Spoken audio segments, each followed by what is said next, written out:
Visible അല്ല. Visible ആണ്. നമ്മുടെ സ്ലൈഡ് ഷെയറിൽ ഒന്ന് ഇടുവോ? യെസ് കേൾക്കാം. കാണാം. ഞാൻ ആക്ച്വലി ജസ്റ്റ് ഒന്ന് പറഞ്ഞിട്ട് എനിക്ക് വേറെ കമ്മ്യൂണിറ്റി ബിസിനെ കുറിച്ചൊക്കെ നമ്മുടെ ബിജോൺ സാർ ഒന്ന് പറയും. ഞാൻ ജസ്റ്റ് ദേവരാജെ കുറിച്ച് പറയുള്ളൂ. ദേവരാജ് എൻ്റെ ക്ലാസ്മേറ്റ് ആണ്. കമ്മ്യൂണിറ്റി മെഡിസിനിൽ ഇത്രയും പാഷനേറ്റ് ആയിട്ട് കമ്മ്യൂണിറ്റി മെഡിസിൻ പഠിച്ചുകൊണ്ടിരുന്നപ്പോഴേ Devaraj was only interested in community medicine and he wanted to do service for the community. അപ്പം അതിന് വേണ്ടിയിട്ട് തന്നെയാണ് he was very passionate about it. അതുപോലെ തന്നെ എൻട്രൻസ് കോച്ചിങ്ങിനെ സംബന്ധിച്ചിടത്തോളം വളരെ മെറ്റിക്കുലസ് ആയിട്ട് വർക്ക് ചെയ്തിട്ടാണ് കഴിഞ്ഞ പ്രാവശ്യം ക്ലാസ്സുകൾ എടുത്തത്. എല്ലാ കാര്യവും സിംപ്ലിഫൈ ചെയ്ത് പറയും. പിന്നെ അതുപോലെ ലാസ്റ്റ് ആയപ്പോഴത്തേക്കും കുട്ടികളൊക്കെ ക്ലാസ് വീഡിയോസ് കാണാൻ വേണ്ടി ക്ലാസ്സിലൊക്കെ കയറുന്നത് കുറവായിരുന്നു. But still Devaraj use to say even if there is one student I will take class. അപ്പോൾ that was the performance of Devaraj. അത് എനിക്ക് വളരെ ഇഷ്ടമുള്ളൊരു കാര്യം. പിന്നെ അതുകൊണ്ട് എന്തായാലും നല്ല രീതിയിലും ക്ലാസ് ഒക്കെ എടുക്കുമെന്ന് അറിയാം. പിന്നെ അടുത്ത ക്ലാസ് മാറ്റിയിട്ടുണ്ട്. Bijon sir good evening. എന്റെ വാക്ക് പറയും sir. Good evening. Good evening sir. Good evening. പറഞ്ഞോളൂ സർ. കമ്മ്യൂണിറ്റി മെഡിസിൻ ഒരു ഹൈ യീൽഡ് സബ്ജക്റ്റ് ആണ്. എൻട്രൻസിനെ സംബന്ധിച്ച് ഒത്തിരി ക്വസ്റ്റ്യൻസ് വരണതാണ്. അതില് കുറെ ഫാക്ച്വൽ ക്വസ്റ്റ്യൻ, പ്രത്യേകിച്ച് ഈ പ്രോഗ്രാംസും കാര്യങ്ങളും അതൊക്കെ കറക്റ്റ് ആയിട്ട് അതിന്റെ നമ്പേഴ്സും കാര്യങ്ങളൊക്കെ റിവൈസ് ചെയ്യണം. അതിലൊരു ബെസ്റ്റ് അഡ്വൈസ് എന്താണെന്ന് വെച്ചാൽ ആ റെലവെന്റ് പോയിന്റ്സ് ഒരു പേപ്പറിൽ എഴുതി വെച്ചിട്ട് ഡെയിലി ഈ എന്താ പറയുക കൊന്തപ്പിക്കുന്ന പോലെ എന്ന് പറയും, ഡെയിലി ഒന്ന് വായിക്കുക റിപ്പീറ്റഡ് ആയിട്ട്. അപ്പൊ ഇയറുകള് അതേപോലെ നമ്പേഴ്സ് കാര്യങ്ങളൊന്നും മിസ് ചെയ്യില്ല. ഷോർട്ട് ക്വസ്റ്റ്യൻസ് ആണ്. നമുക്ക് ഗസ് വർക്കില് അതിലേക്ക് എത്താനുള്ള സാധ്യതകൾ കുറവാ. അറിഞ്ഞു ഇല്ലെങ്കിൽ വീടാണ് നല്ലത്, അല്ലെങ്കിൽ മൈനസിലേക്ക് കയറിപ്പോവും. അപ്പോൾ കമ്മ്യൂണിറ്റി മെഡിസിനെ പറ്റി പറയാനുള്ളത് അതാണ്. അസ്യൂം ചെയ്തൊന്നും ആൻസർ ചെയ്യാൻ പറ്റുന്നതല്ല majority of the questions. So നമുക്ക് സമയം കളയുന്നില്ല, സാറിന്റെ ക്ലാസ്സിലേക്ക് പോവാം. എത്ര കുട്ടികളുണ്ട്?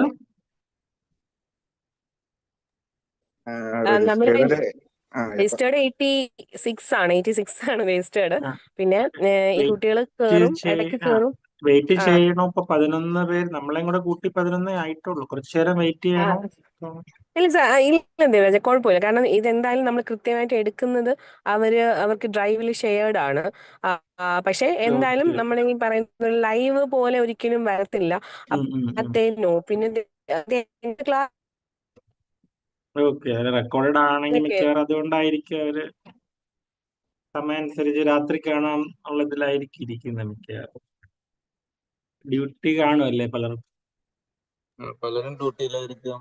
ചില അസുഖങ്ങളൊക്കെ ഉണ്ട്. നല്ലൊരു 30 to 35 സ്റ്റുഡൻസ് കയറാറുണ്ട് യൂഷ്വലി. ഒരു 5-10 മിനിറ്റ്സിനുള്ളിൽ തന്നെ മാക്സിമം ആൾക്കാർ ചെറിയ രീതിയിൽ സ്റ്റാർട്ട് ചെയ്തോളാം. അതാ നല്ലത്. ഓക്കെ. എനിക്ക് കുറച്ചുപേരെ കാണാം. Muhammad, Govind, Ramya, Vaishakh, Varun, Samsung, Libin,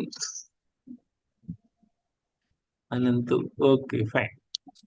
so basically നമുക്കിപ്പോ ഒരു 2 ക്ലാസ്സിൽ കമ്മ്യൂണിറ്റി മെഡിസിൻ ഫുൾ ഒന്ന് റിവൈസ് ചെയ്തെടുക്കാനാണ് സ്വപ്ന ചേച്ചി ചോദിച്ചത്. So what we are doing now is, നിങ്ങൾക്ക് വായിച്ച് ആൻസർ ചെയ്യാം. ബിജോയ് സാർ ഇപ്പൊ പറഞ്ഞ പോലെ വായിച്ചിട്ട് നിങ്ങൾക്ക് ആൻസർ ചെയ്യാൻ പറ്റും എന്നുള്ള കാര്യങ്ങളോടൊന്നും നമ്മൾ പോകുന്നില്ല. ബിജോൺ സാറ് പറഞ്ഞല്ലോ, ഇപ്പൊ നിങ്ങൾ എഴുതി വെച്ച് റിമെമ്പർ ചെയ്ത് എഴുതുക.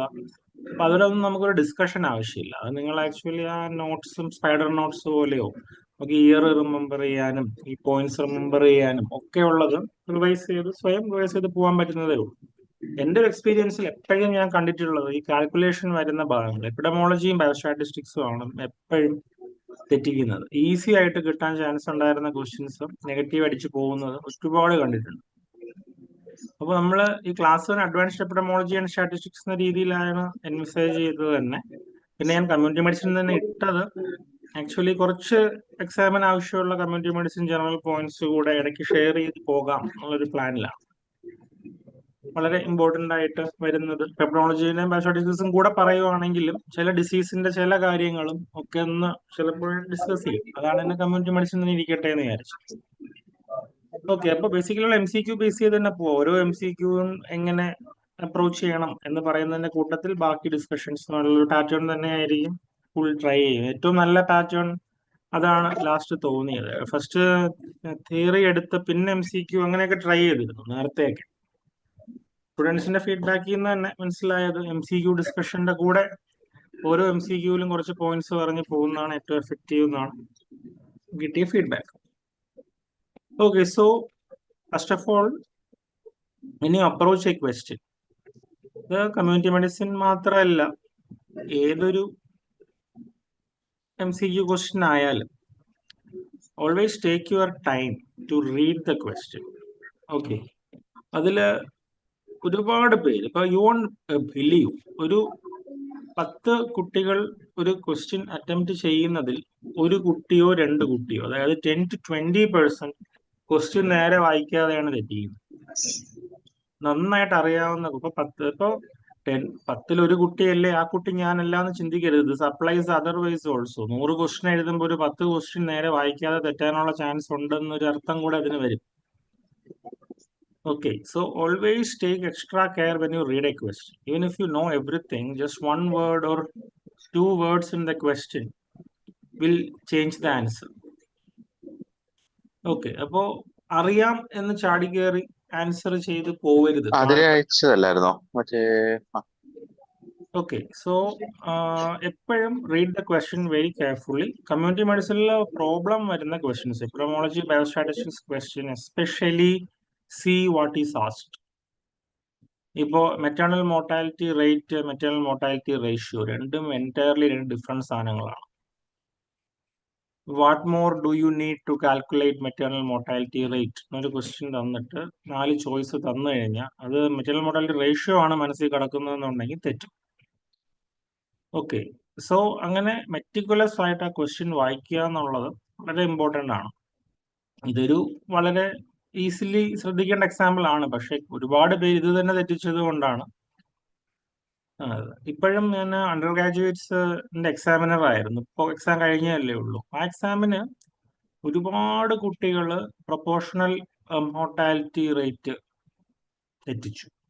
That is the easiest of the. ഇത് നമ്മൾ ചോദിക്കുന്നതിനകത്ത് തന്നെ ഈ പ്രൊപ്പോർഷണൽ മോർട്ടാലിറ്റി എന്ന് കാണുമ്പോൾ തന്നെ out of the whole how much എന്നുള്ള മീനിങ് വരണം. പക്ഷെ എന്നാലും ഒരുപാട് പേര് അത് തെറ്റിച്ചു.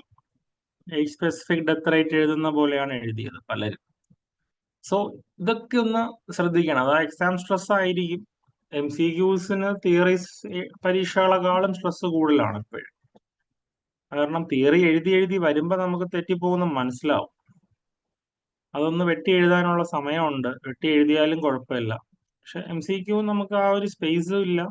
നമ്മൾ ആ ക്വസ്റ്റ്യൻ അടുത്തടുത്തത് പോയി പോകുമ്പോഴത്തേക്കും നമുക്ക് റിട്ടേൺ വരാം, മാർക്ക് ചെയ്തിടാം, എല്ലാം ശരിയാണ്. പക്ഷെ അത് തീരണ്ടേ, എങ്കിലല്ലേ തിരിച്ചു വരാൻ പറ്റത്തുള്ളൂ.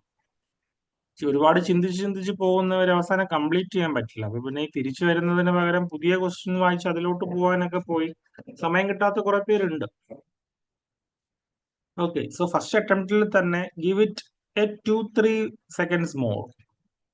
That is enough for you to understand the question completely. And before writing, എപ്പോഴും റൈറ്റിംഗ് എന്ന് പറയുമ്പോൾ മാർക്കിംഗ്, എപ്പോഴും read all the choices.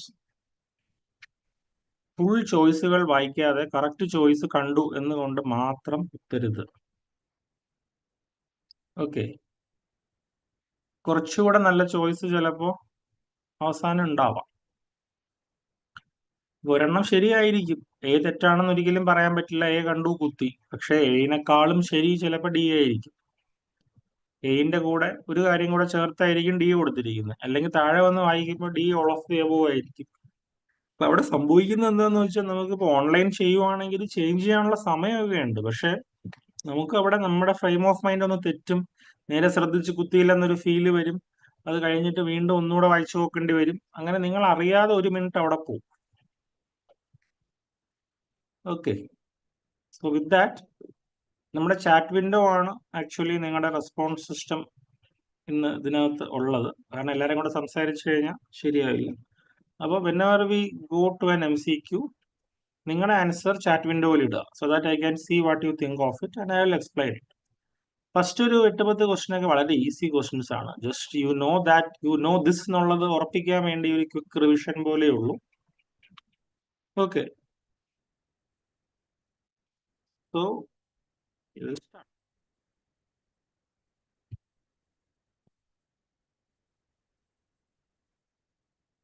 Okay, you can see the question, right? You can give your answers in the chat window.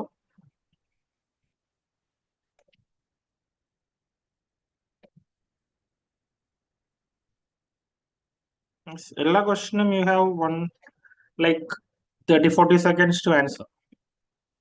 ABCD illa, it's just ABCD. The data which have already been collected by someone is called dash. Some of these questions might look incomplete. That is because these are actual questions. For your exams, you will get such questions which might read incomplete, but cut ചെയ്ത് പോകത്തുമില്ല because there will be an answer which is okay. Delete ചെയ്യേണ്ട ആവശ്യമില്ല എന്ന രീതിയിലൊരു answer ഉണ്ടാവും.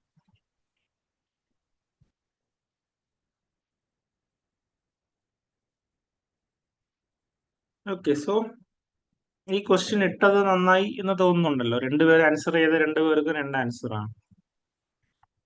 So this happens. This is like a typical case where the question is very simple but we are in doubt. Okay, so ഇതിന്റെ ഒരു theory ഞാൻ പറയാം. ഞാനിപ്പോ ഒരു ഡാറ്റ കളക്ടറെ വെച്ചു. ആ ഡാറ്റ കളക്ടർ എനിക്ക് വേണ്ടി ഡാറ്റ കളക്ട് ചെയ്യും, എന്റെ സ്റ്റഡിക്ക് വേണ്ടി കളക്ട് ചെയ്യും. അങ്ങനെയാണെങ്കിൽ ചിന്തിച്ചു നോക്കിയേ, data collected by someone is called എന്ന് ചോദിച്ചു കഴിഞ്ഞാൽ ശരിയാവോ? ഇപ്പൊ ഞാൻ എനിക്ക് വേണ്ടി ഒരു ഡാറ്റ കളക്ടർ കളക്ട് ചെയ്താൽ ആ ഡാറ്റ എനിക്ക് പ്രൈമറി ഡാറ്റ തന്നെയാണ്. വേറെ ആരെങ്കിലും കളക്ട് ചെയ്ത ഡാറ്റ സെക്കൻഡറി ആകണം എന്നില്ല. പക്ഷേ വേറെ ആരെങ്കിലും വേറെ എന്തെങ്കിലും ആവശ്യത്തിന് കളക്ട് ചെയ്ത ഡാറ്റ ഞാനെടുത്ത് ഉപയോഗിച്ചാൽ that is A secondary data എന്നാണ് ബൈ ഡെഫിനിഷൻ നമ്മൾ പറയാം. ഒരു സ്ട്രിക്റ്റർ ഡെഫിനിഷനും ഉണ്ട്. ഒരു പ്രാവശ്യം അനലൈസ് ചെയ്ത ഡാറ്റ സെക്കൻഡറി ആണ്, അനാലിസിസ് ചെയ്യാത്ത ഡാറ്റ പ്രൈമറി ആണെന്നൊരു സ്കൂൾ ഓഫ് തോട്ടും ഉണ്ട്. ഓക്കെ, പക്ഷെ അത് നമ്മൾ അധികം എക്സാമിന് ഇത് കണ്ടിട്ടില്ല. അങ്ങനെ ചോദിച്ചു എക്സാമിന് ഈ രീതിയിൽ ചിലം ചോദിച്ചു കണ്ടിട്ടുള്ളത്. അപ്പൊ ഇവിടെ the key word in the question is already. ആ വേർഡ് ഇല്ലായിരുന്നെങ്കിൽ ഇത് സെക്കൻഡറി ആണോ പ്രൈമറി ആണോ എന്ന് ഒരിക്കലും പറയാൻ പറ്റില്ല. The data which have already been collected by someone എന്ന് പറയുമ്പോൾ they actually say that I am now using that data for my use, but it was already collected by someone and he doesn't know my purpose, so you are collected for a different purpose for sure. എനിക്ക് വേണ്ടി collect ചെയ്തതാണെങ്കിൽ already പറയേണ്ട കാര്യമില്ലല്ലോ.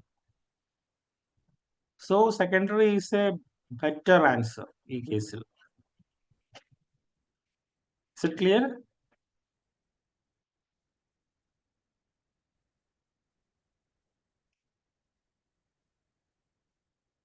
Okay, so we'll move to the next question. ഇതിലൊന്നും അധികം explanation വേണ്ട. Explanation വേണ്ട സ്ഥലത്ത് I will emphasize. Okay, don't worry. When all the values in a series occur the same number of times, then one must not compute the dash. A, B, C, D.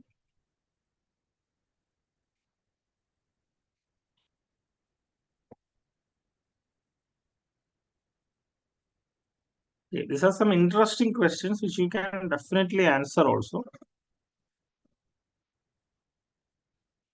We are not going into the difficult territory soon. Half an hour will be with this easy territory. Several easy questions, okay. 3 types of questions കാണും examiner. One would be questions that everyone can write. അതൊരു 50% കാണും. പിന്നെ ഒരു 30% would be difficult questions that only the good students write. പിന്നെ 20% almost even the good students might not write. എല്ലാ എക്സാമും ഏകദേശം ആ ഒരു സ്ട്രക്ചറിലാണ് വരുന്നത്. ഈ ക്വസ്റ്റ്യൻസ് ഒക്കെ ഫസ്റ്റ് 50 പോകുന്നത്.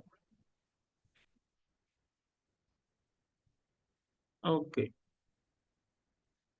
we are getting 2 answers. എന്താ അപ്പൊ നമ്മളിവിടെ പഠിക്കേണ്ട എന്താ? What is mean, what is median, what is mode and what is weighted mean. ഇത്ര അറിഞ്ഞാൽ നമുക്ക് പറയാൻ പറ്റും. മീൻ എന്താണ്? തന്നിരിക്കുന്ന എല്ലാ വാല്യൂസിന്റെയും സം കണ്ടുപിടിച്ചിട്ട് divided by number of observations, that is sigma X by N. Weighted mean എന്ന് പറയുന്നത് ഇപ്പൊ വെയിറ്റേജ് അനുസരിച്ച് കാൽക്കുലേറ്റ് ചെയ്യുന്ന ഒരു മീനാണ്. അതിന്റെ പ്രോബ്ലം നമ്മൾ ചെയ്യുന്നുണ്ട്, അപ്പൊ നമുക്ക് കൂടുതൽ എക്സ്പ്ലെയിൻ ചെയ്യാം. അത് മീഡിയൻ എന്താണ്? അസെൻഡിങ് ഓർഡറിലോ ഡിസെൻഡിങ് ഓർഡറിലോ എല്ലാ വാല്യൂസിനെയും അറേഞ്ച് ചെയ്ത് കഴിഞ്ഞാൽ മിഡ് പൊസിഷൻ വരുന്ന വാല്യൂ. ഓഡ് നമ്പേഴ്സ് ആണെങ്കിൽ we will take n/2. Even numbers ആണെങ്കിൽ ഇടയിലുള്ള രണ്ട് വാല്യൂസിന്റെ ആവറേജ് എടുക്കും. ആ കേസിൽ മീഡിയൻ കിട്ടുന്ന വാല്യൂ ചിലപ്പോൾ ഡാറ്റ സെറ്റിൽ തന്നെ ഉണ്ടാവത്തില്ല. ഈവൻ നമ്പേഴ്സ് ആയിട്ട് വരുമ്പോൾ രണ്ട് മിഡ് വാല്യൂസ് വരും. അങ്ങനെ വരുമ്പോൾ ആ രണ്ട് വാല്യൂസിന്റെയും ആവറേജ് എടുക്കും.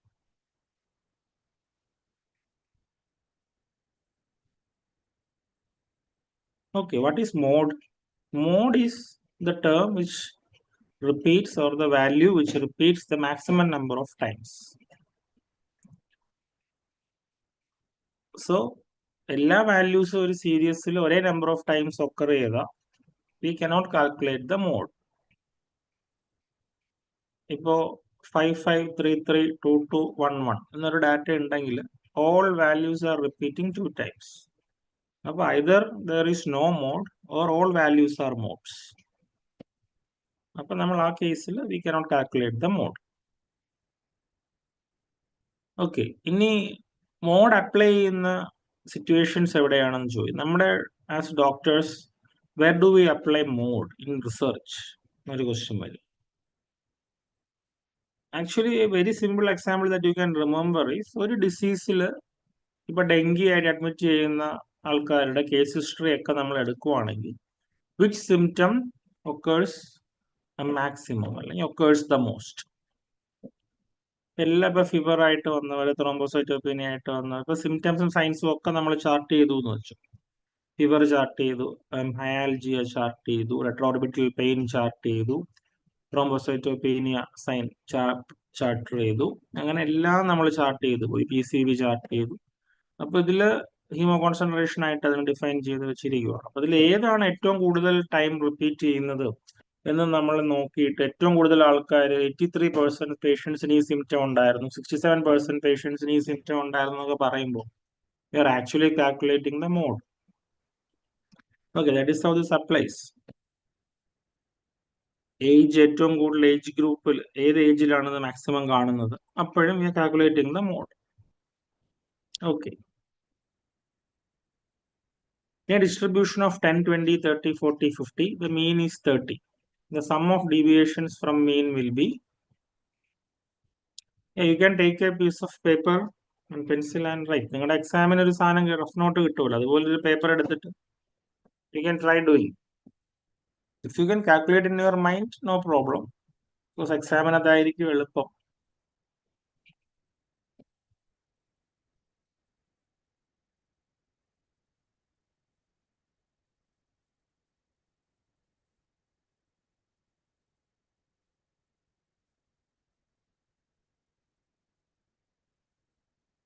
This also belongs to the easy question group. Okay.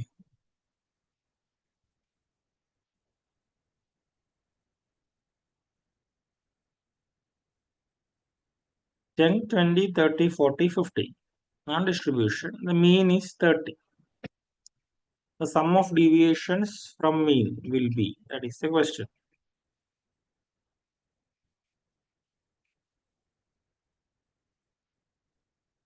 Yes.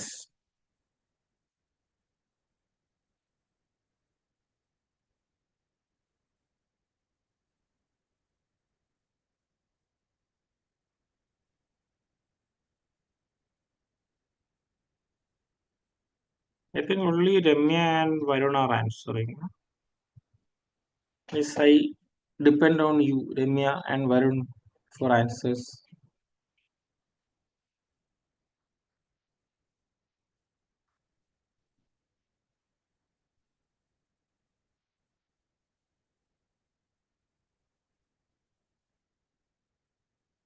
Okay, Libin Chako is saying C and Varun is saying he doesn't know. Try doing it. What is deviation? What is sum? Okay, so I think you have to learn from this, right? So these are all easy questions. So I think what you have to do is you have to start learning from mean, median, mode, and all. Then advance to further statistics and epidemiology and all. So all these are very important questions because community medicine has very good weightage in your exams.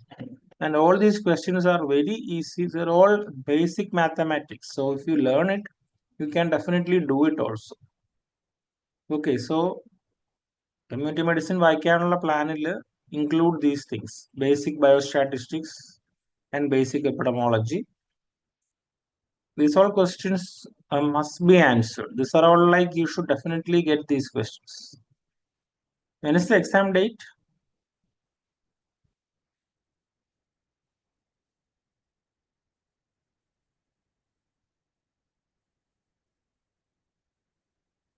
Yeah, June 15th. So there is time, don't worry.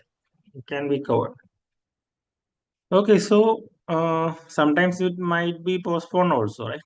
So we will get anyway definite time. Even if it is June 15th, happens on June 15th, then also there is very good time left. Okay, so 10, 20, 30, 40, 50, you know that the mean is 30, right?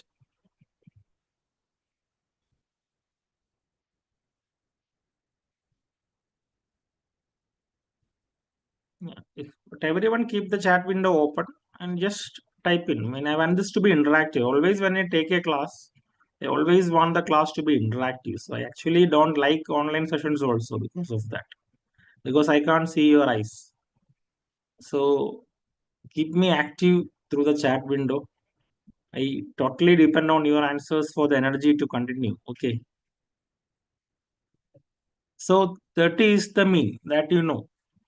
So what is mean deviation? That is the thing we are going to find next. So deviation from the mean, for the first value 10, deviation from the mean is 10 minus 30, that is minus 20.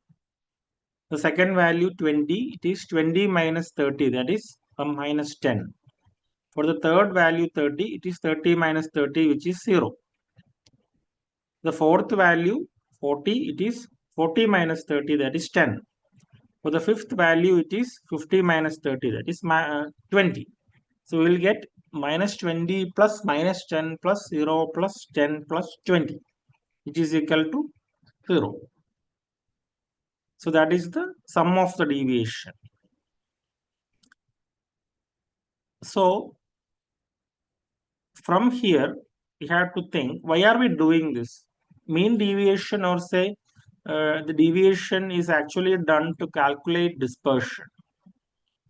Whenever we get a distribution, we have to find out a central tendency value and a dispersion value to explain the distribution. So central tendency values are your mean, median, and mode. And for dispersion, what do we use? Anyone?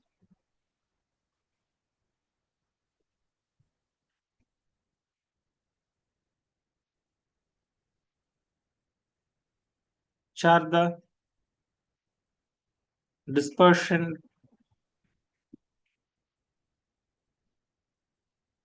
measures we use? If somebody is asking you measures of central tendency, those are mean, median, and mode. Measures of dispersion, we use range, mean deviation, and standard deviation. Interquartile range is also there for the non-normal distributions. It's a bit tough. We are not going there now. We'll go there. Okay, so deviation is actually a measure of dispersions. We are seeing how much is the values dispersed from each other. So because the negative values have a minus sign and the positive values have a plus sign, when we calculate mean deviation, it will become 0. So then we can't use it. So in order to overcome this, what we do is we square them. So we find out the mean square deviation. Yes, listen. So when we do the mean square deviation, what will happen is all the values will get squared, and if there are units for the value, the units will also get squared.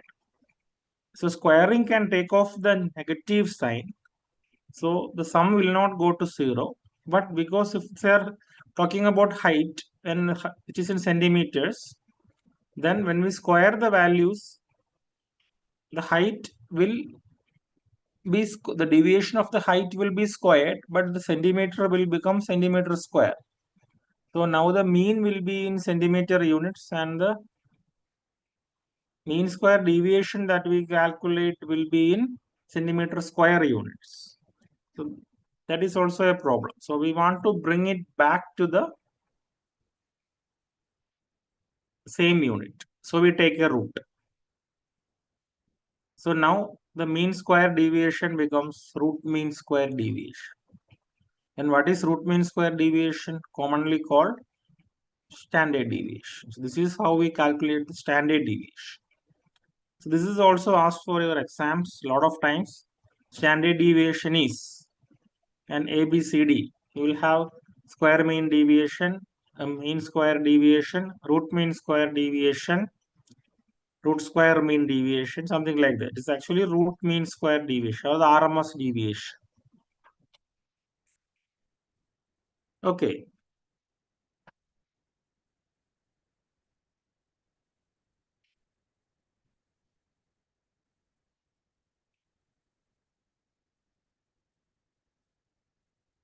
Okay, skip this, no problem.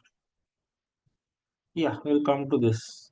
In a frequency distribution, the last cumulative frequency is 300. Median shall lie in.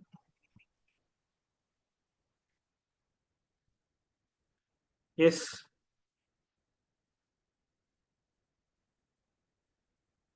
What is the answer? A median, I said, we arrange all the values in the ascending order or the descending order, and then we take the mid position value. So if you are arranging everything in an ascending order, then the first and the last value, we take it as 0th percentile and 100th percentile. Then the median will be what is lying in 50th percentile. Okay. 50th percentile is commonly called Q2. The 25th percentile is called Q1, and 75th percentile is called Q3. That is how we arrange the values in median.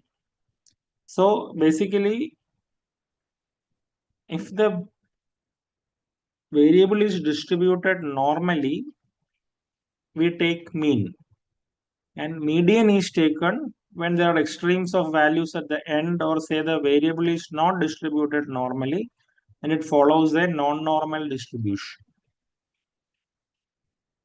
So the question in non-normal distribution, we calculate median and not mean, because even if there are extremes of values at the end, the midpoint will not change.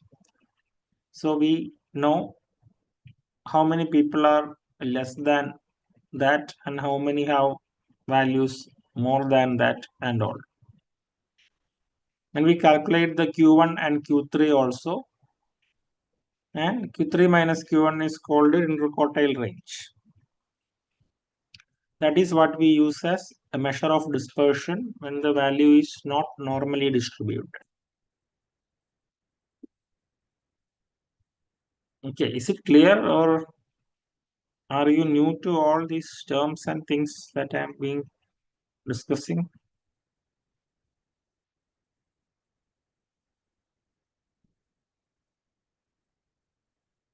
Yes, sir, for what? It is clear, or you are new? Okay, clear. Okay, fine. So what is the answer for this question? So last cumulative frequency occurs when the values are given in groups. First group is having 50 values, second group is having 50 values, third group is having 50 values. So which are your F1, F2, F3 and all. And all the frequencies add up to give your cumulative frequency. That is the number of observations you are having.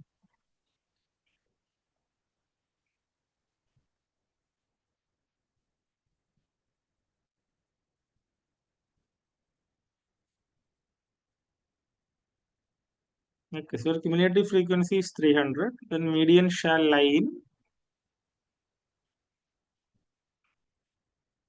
which item? That is the question.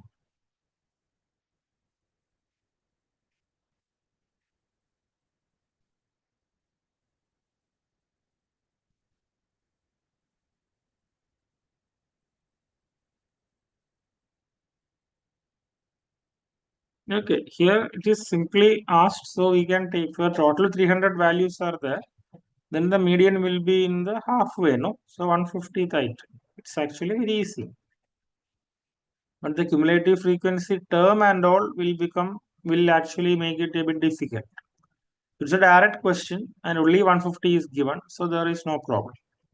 The thing is, when there are even numbers, if there are only say 4 values, the cumulative frequency is 4, we will say that it is 4 by 2. Right, but if you take 1, 2, 3, 4, 2 is not the midpoint, 2 is not the mid value. The mid value is somewhere between 2 and 3. So in that case, we take n by 2 plus n plus 1 by 2 and we take the average of that value. But that is not given here in the question, right? So we can directly go for the 150th question because no other values are nearby. Okay.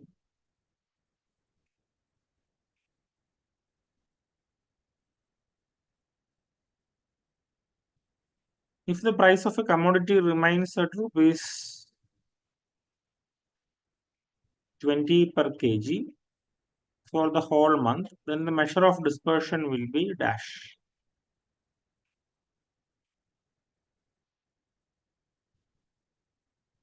The price of a commodity is the variable and its value over the past 1 month is given, and now they are asking us about what is the measure of dispersion. They're asking for the mean, it will be 20 itself because it is not changing at all, and all the days we are getting 20. So even if it is 30 days, we will add 30 times 20 and then we divided that by 30. So 30 that will get cancelled and then we will only get 20 as a result. So mean is 20. They are asking about dispersion. So dispersion is C, wherein is correct because there is no difference. When you calculate the mean deviation, it is 0 plus 0 plus 0 plus 0 plus 0. Fine. We'll get a lot of zeros. So whatever we divide that by, it will still a 0. So answer is 0.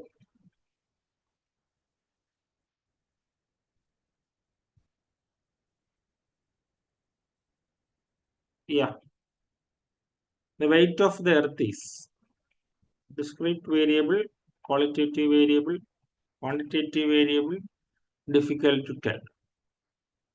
So this question is basically on types of variables. It is very, very important for your exam. And most of the students get this wrong also.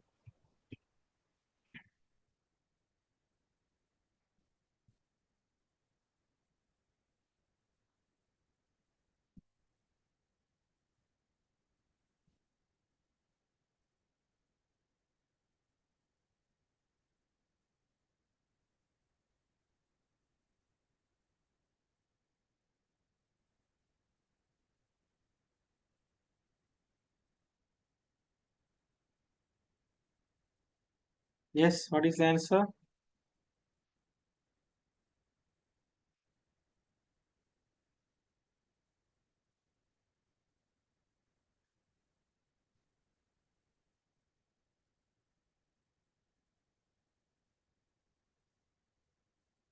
Yes, C is the answer. You are right.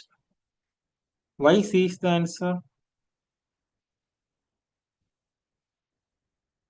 So basically, we'll see the variables are of two types, qualitative and quantitative.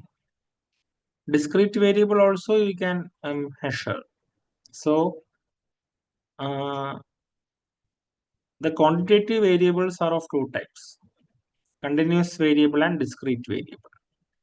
And qualitative variable, you have nominal variable, ordinal variable, and all. So continuous variable and discrete variable, both are quantitative variables. So in this case, we went with quantitative variable as answer. Discrete variable is actually a subset of quantitative variable. Two types of quantitative variables are continuous and discrete. So continuous is when we have a lot of decimal points, and discrete is where we don't have a decimal point. That is the usual way students deal with that. Okay, so what we have to think is a variable has a true nature. In whatever way we measure the variable, the nature of the variable is not going to change. So height, weight, and all are usually continuous variables because they can take any value between two given values. That is, say between 10 kilo and 11 kilo, there are infinite values.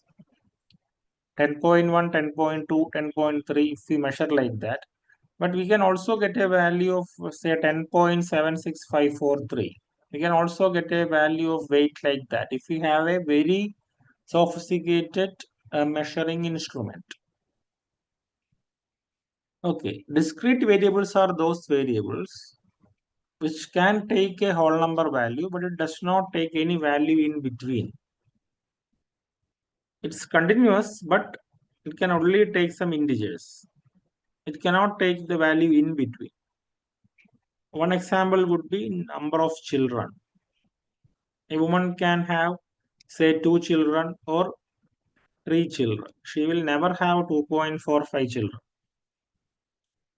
Right. So that is distributed. So here the weight of earth can be measured continuously. Up to any decimal we can measure it if we have a device for that. So all weights are basically continuous measures. So continuous is not there in the choice. So we go for quantitative variable. Okay. One usual question is BP, blood pressure. What is the answer? Is blood pressure continuous or discrete?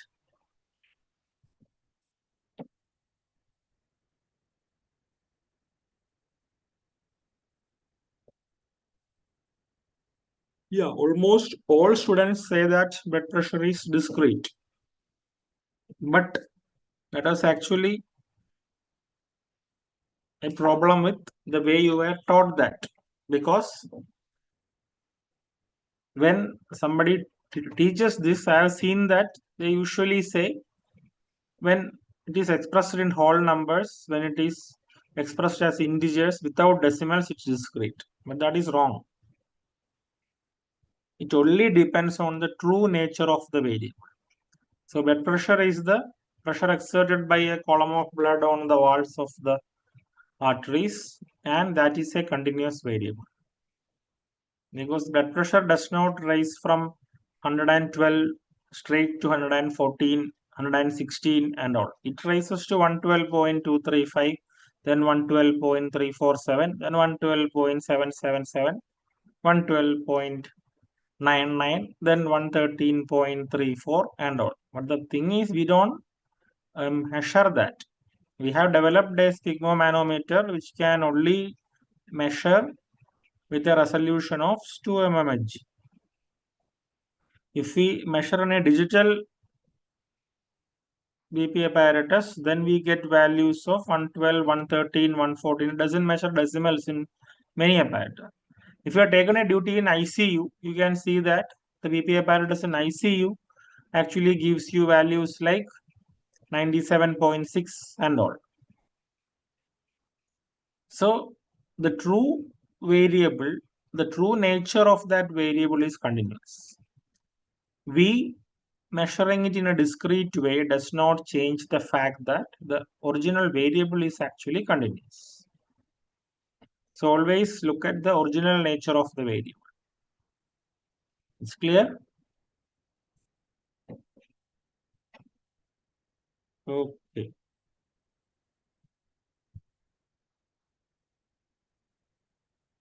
Also don't require. So each of the measures given here are based on every item of the series.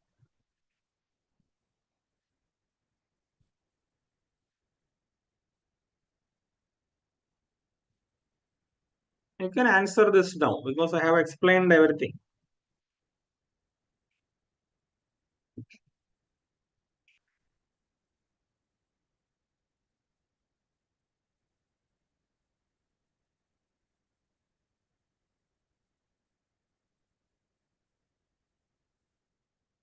So quartile deviation, I'll tell you what it is.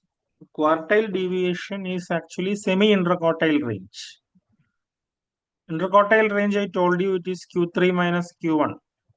So quartile deviation of the semi-interquartile range is Q3 minus Q1 divided by 2. Yeah, B is the correct answer.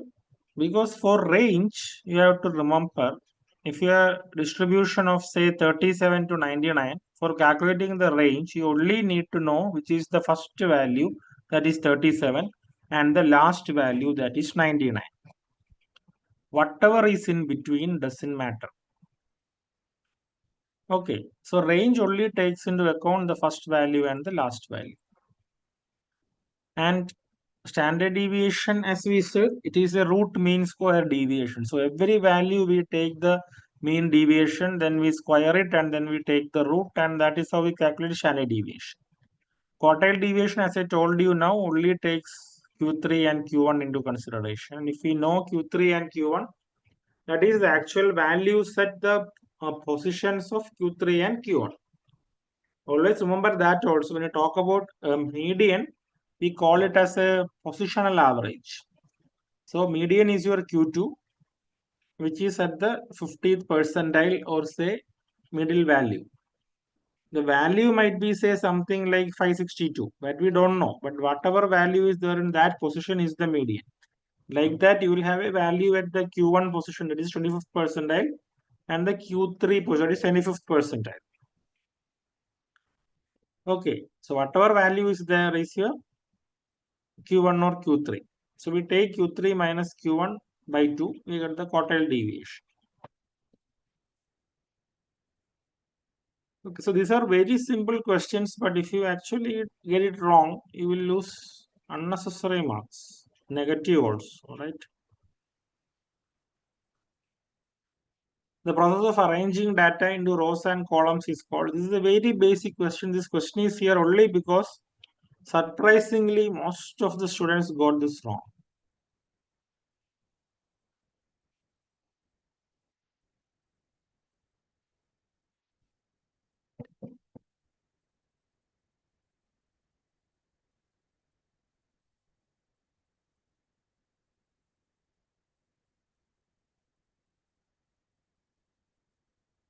Yes, Varun, you are right. It is tabulation. So arranging data into rows and columns is actually called data tabulation. It's as simple as a straight question. Okay, in a frequency distribution, the last cumulative frequency is 500. Third quartile must lie in. This is also very easy now.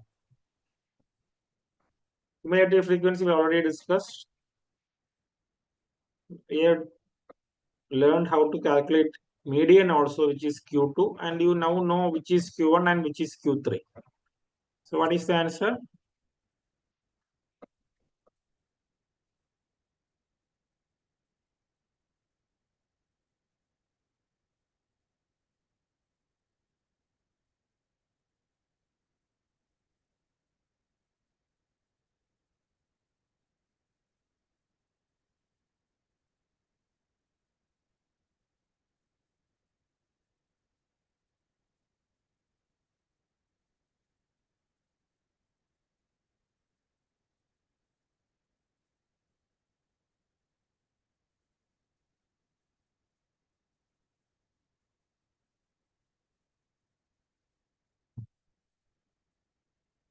Yes, 375 is correct.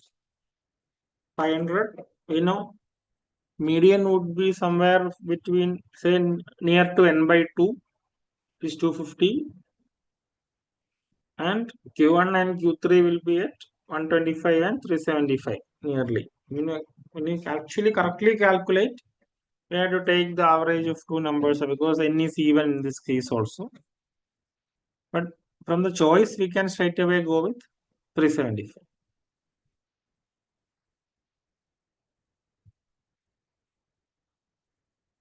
Yes.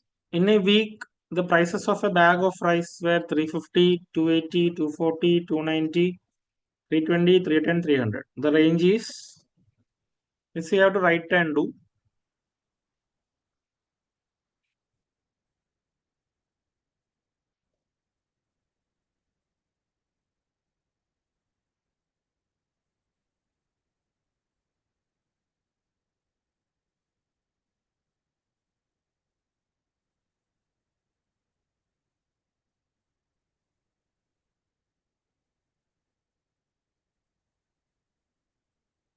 Yes, I got one answer, that is C. Others,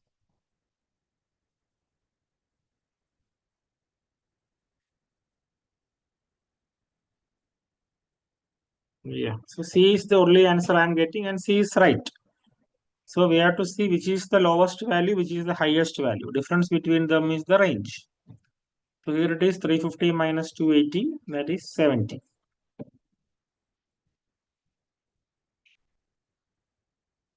The number 143.9500 rounded off to the nearest tenth, one decimal place is.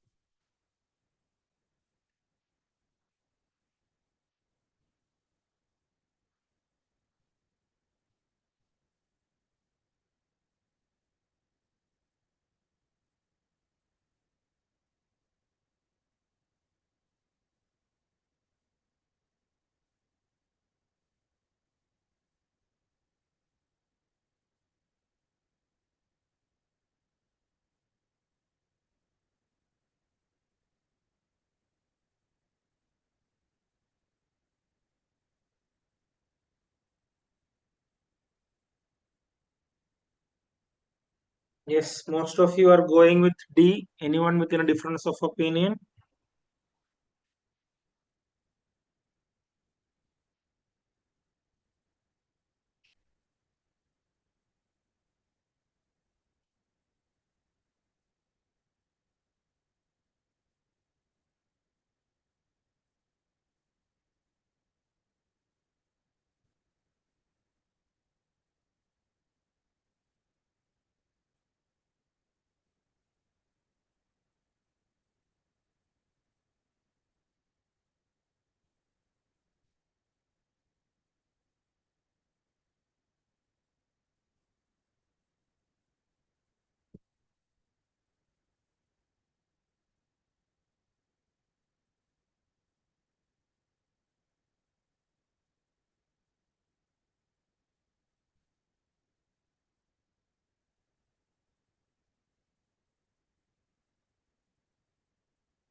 Yeah, so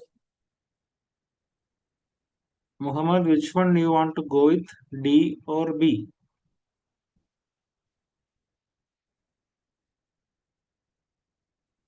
Muhammad gave both answers.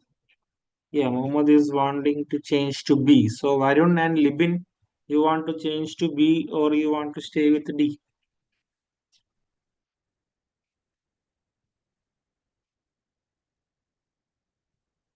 Okay, so just if you had joined late, I don't know, have you heard about what I said before the start of the class, that you should read every word in the question clearly and you should look at all the choices clearly. Something given in the question can actually change it between B and D. So read the question once again and tell me which one you want to go with.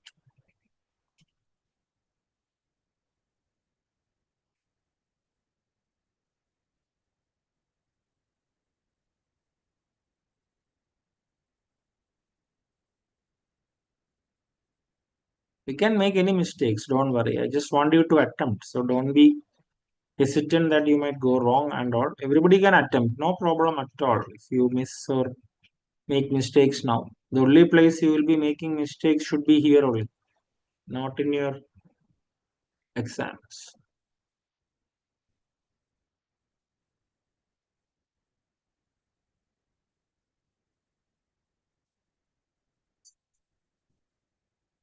Yes, so the number given to us is 143.9500, which is having 4 decimal places, no?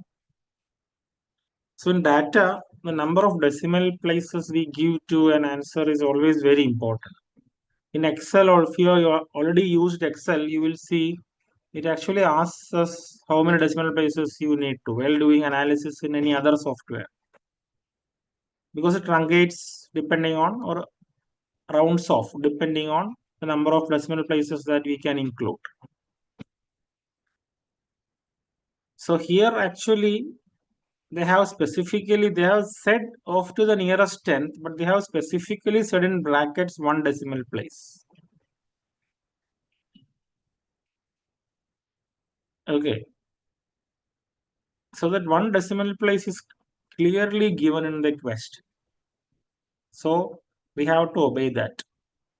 So even if we know 143.95 rounds off to 144, because they have clearly asked for 1 decimal place, it is still 144.0 because it is in the choice. 144 otherwise written is also 144.0, but because they have given 144 and 144.0 in the question, we have to go with B. Technically we have to go with B, but both B and D are the same choices, so both are correct, but because it's an entrance and we have to go with the most appropriate answer, we have to go with B. Okay,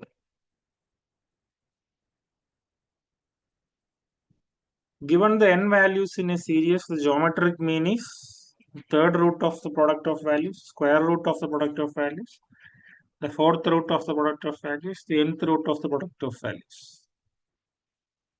Geometric mean is also a question that is favorite.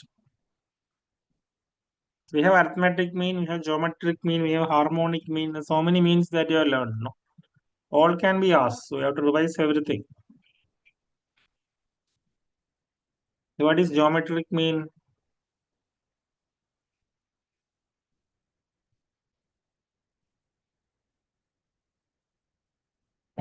Yeah, you can tell me what the answer is.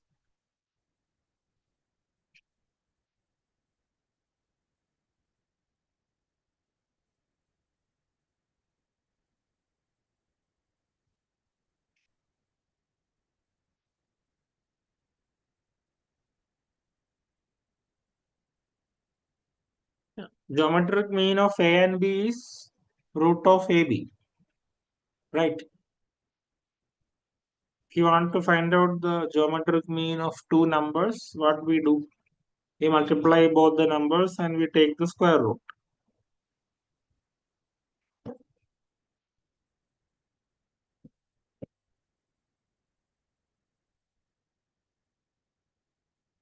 Yes, D is the answer because here we have n values. So we multiply all the n values and when we take the nth root, it's not square root always.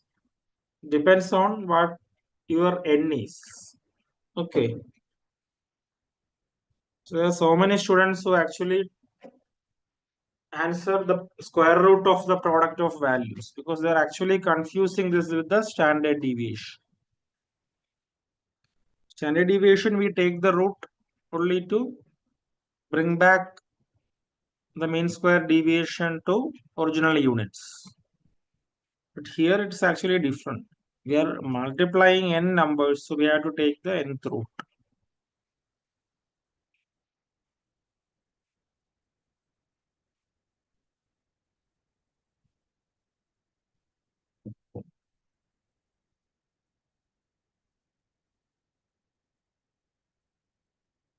A statistic which is not measurable is called.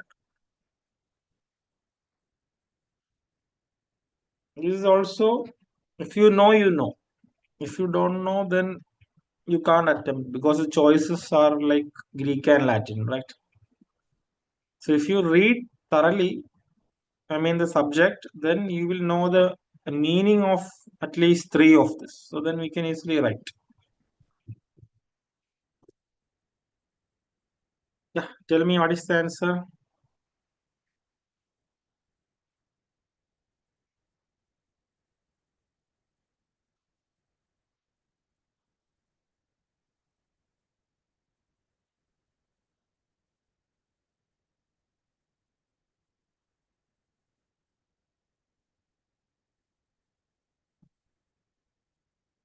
Yes.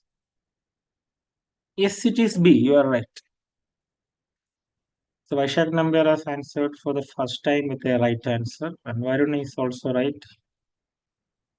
A constant can be measured. Only thing is its value is a constant, but it can be measured. A variable can be measured. It varies, but it can be measured.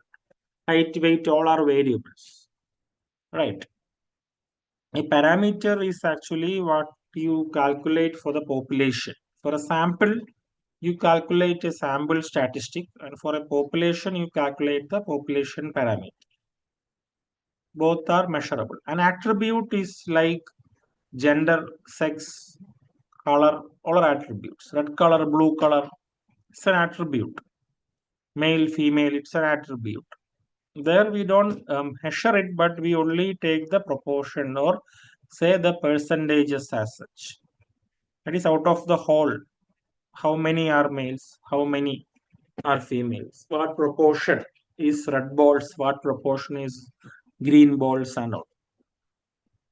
We can only measure a quantitative variable. So if you look at these variables, say your sex or color, then actually that is a qualitative variable. And color of the ration card, we ask that to identify something else, but that is a qualitative variable. Okay, so qualitative variables we express as proportions, and qualitative variable, it is actually an attribute.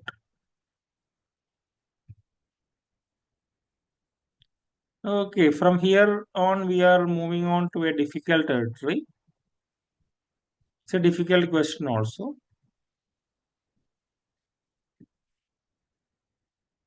You can try doing it. The average monthly production of a factory for the first 8 months is 2,500 units, and for the next 4 months, the production was 1,200 units. The average monthly production of the year will be. This is a weighted average question. You will get one more question like this. These are all easy questions actually, but it doesn't belong to the easy category. It belongs to the 30% that I said, that good students answer. Because the question will have some distractors, some hooks and crooks will be there in the question. That will make you go wrong.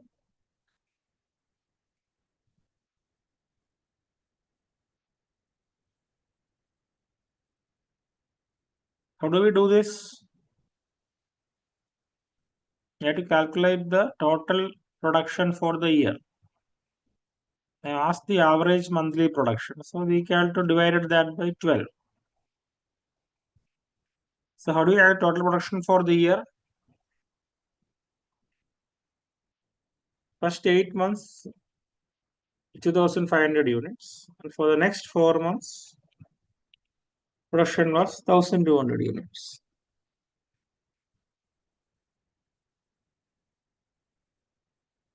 How do we do? Is someone tell me what to do or tell me what is the answer?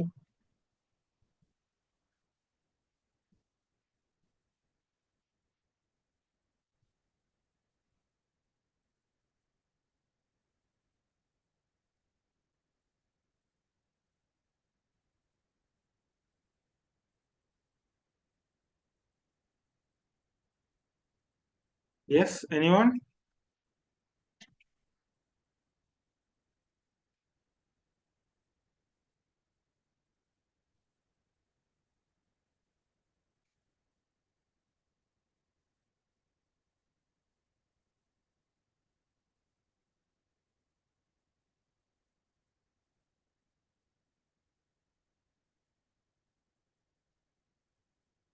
Okay, somebody has done it.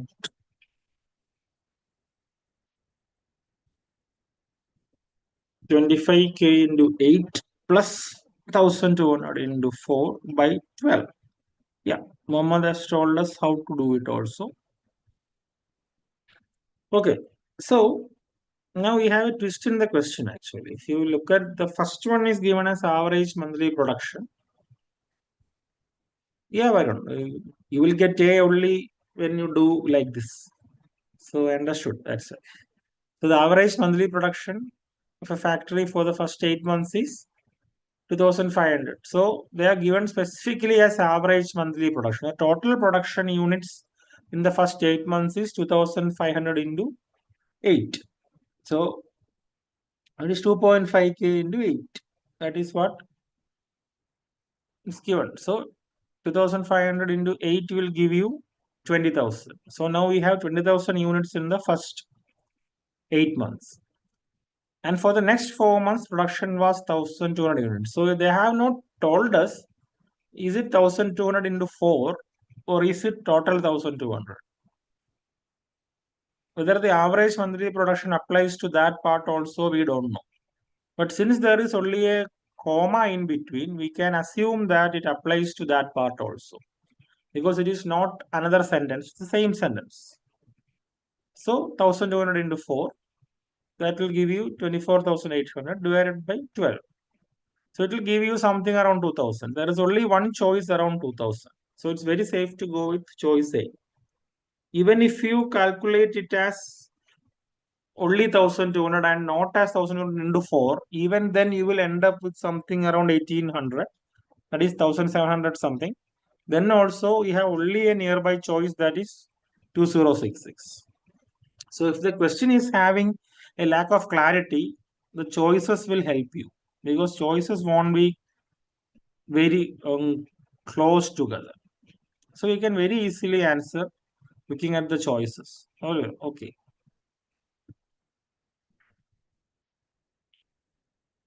The mean of 10 observations is 10. All observations are increased by 10%. The mean of the increased observation shall be.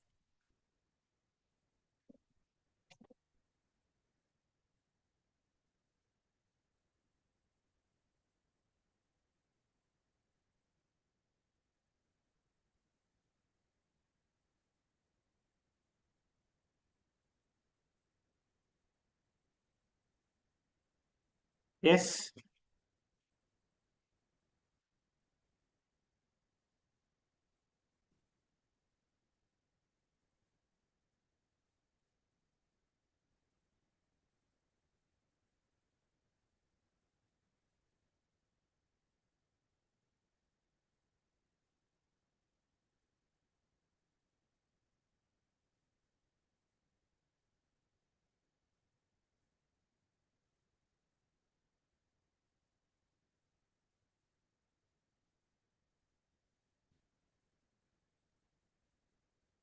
Yeah.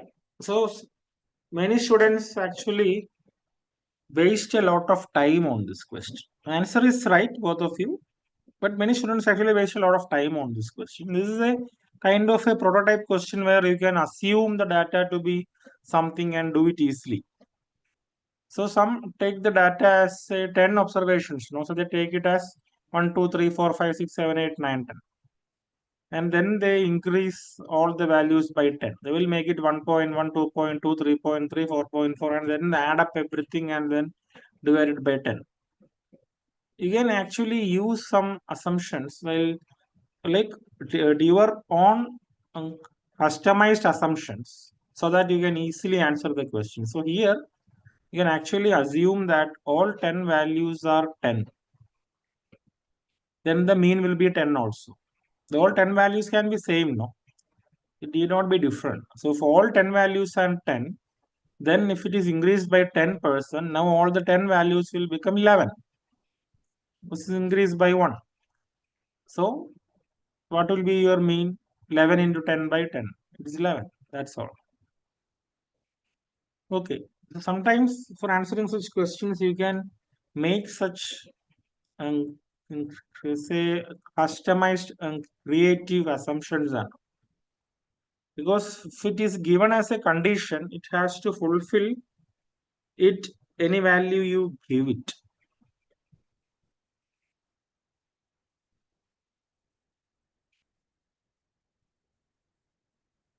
Okay. This is another question on what we have learned now. A contractor employs 20 male, 15 female, and 5 children in his factory. Male wages are rupees 10 per day, female rupees 8 per day, and children rupees 3 per day. The weighted average of wages paid per day will be. This is the weighted average question. It's an easy question. But you should not waste more than 1 minute for this entire question. You should be very clear about what to do.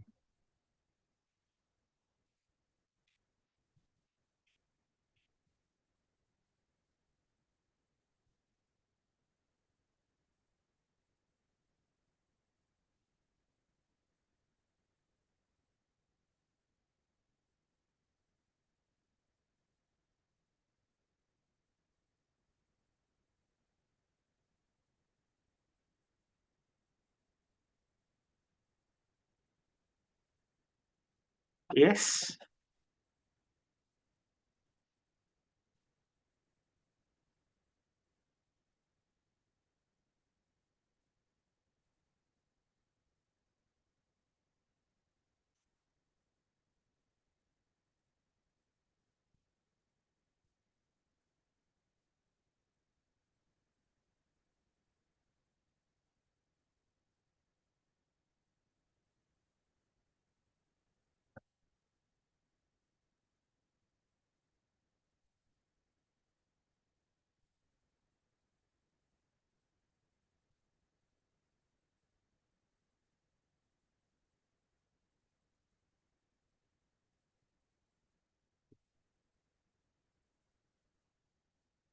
Yes. Do you want to calculate again?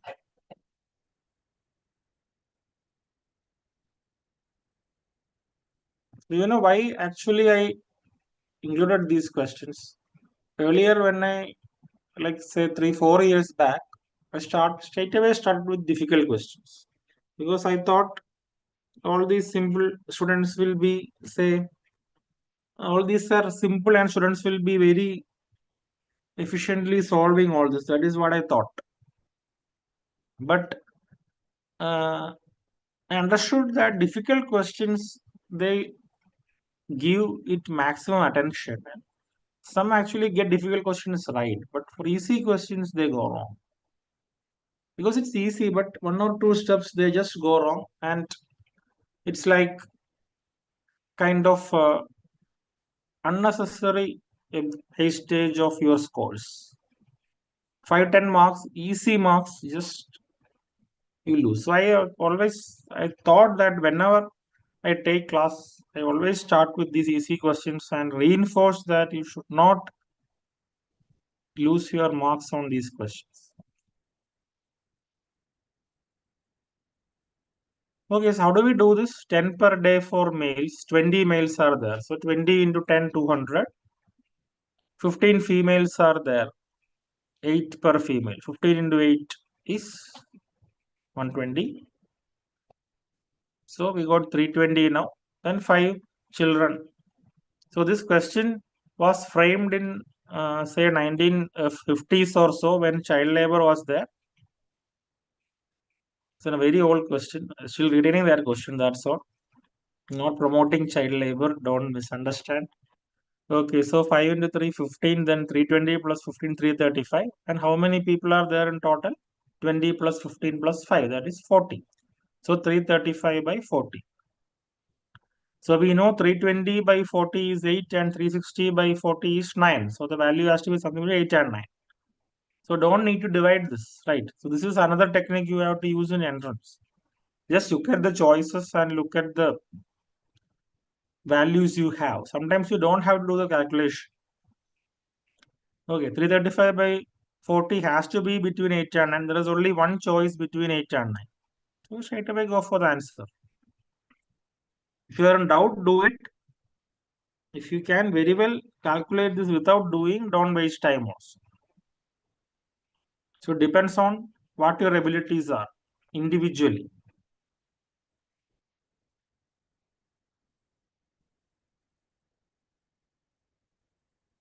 Okay, this is a very easy question. Find the median of the following data.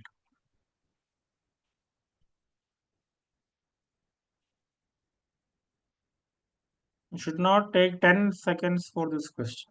That's that easy.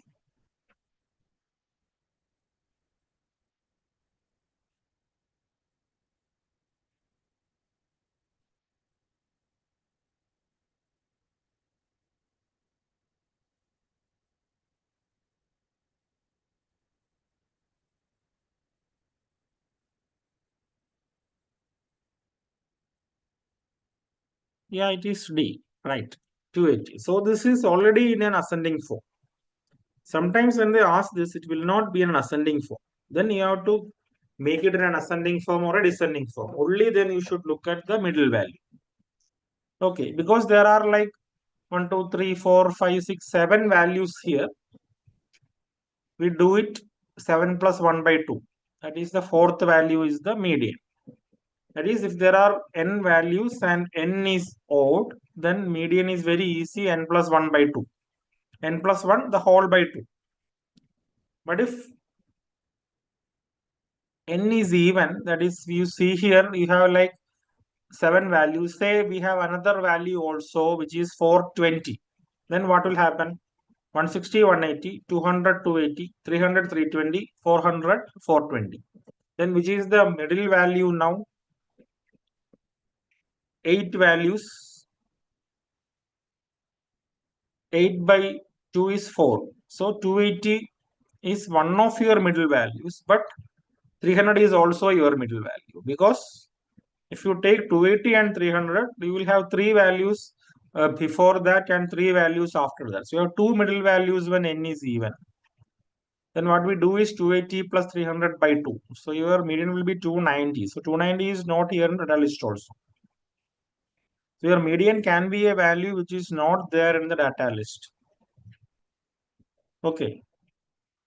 So if there is a 420 also, and the choice is having a 290, don't be surprised, that is the answer. We will be tempted to go with 280 because we will see 8 values and we will do 8 by 2 is equal to 4, and we will see which is the fourth value, 280, that is there in the choice. 5 marks gone, right? So always make sure, it's very simple, but always make sure 2 things: whether there are odd number of values or even number of values, and whether it is in ascending or descending order. Okay, only then after that you calculate median.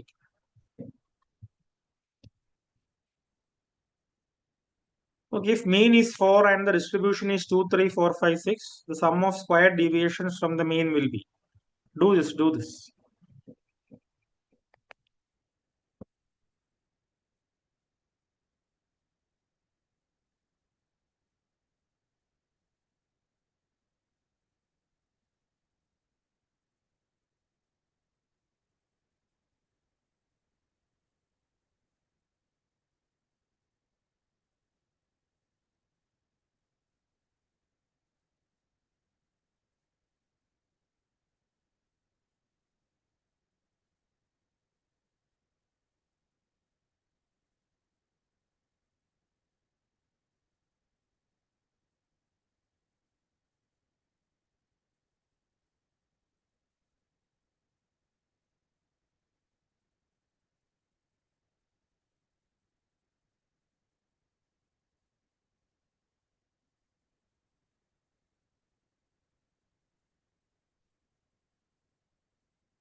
So, okay, how do you do this? 2, 3, 4, 5, 6. So, what is the mean? Whenever you have consecutive numbers, the middle value will be the mean. Okay. So if it is 8, 9, 10, 11, 12, it will be 10. 23, 24, 25, 26, 27, it will be 25. You don't need to calculate that also. Consecutive values means the middle value has to be the mean.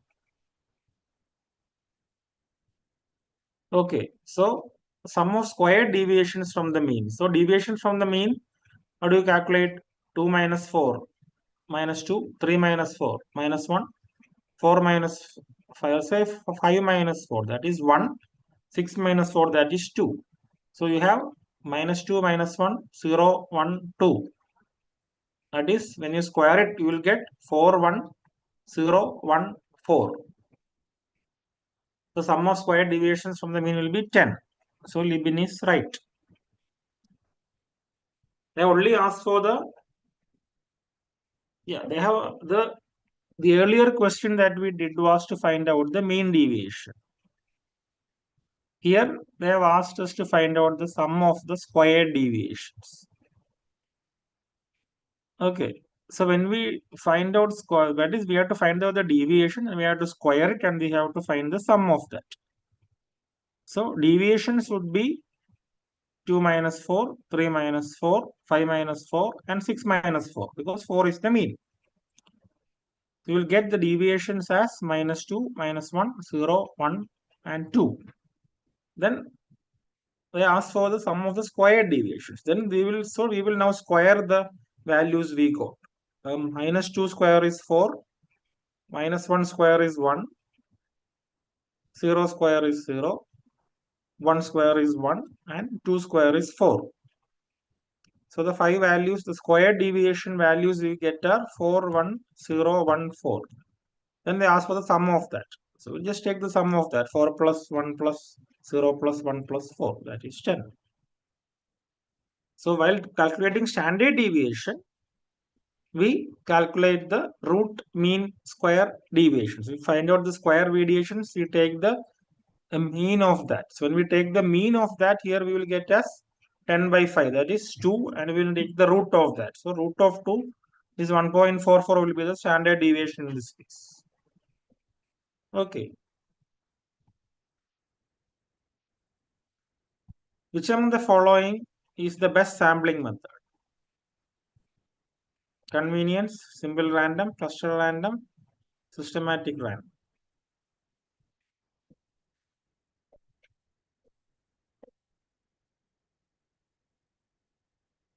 So you have to learn a bit about sampling for this.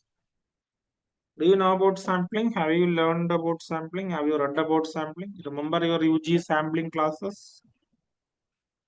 We will have 3-4 questions from sampling, which are always asked. 1 or 2 questions are sure.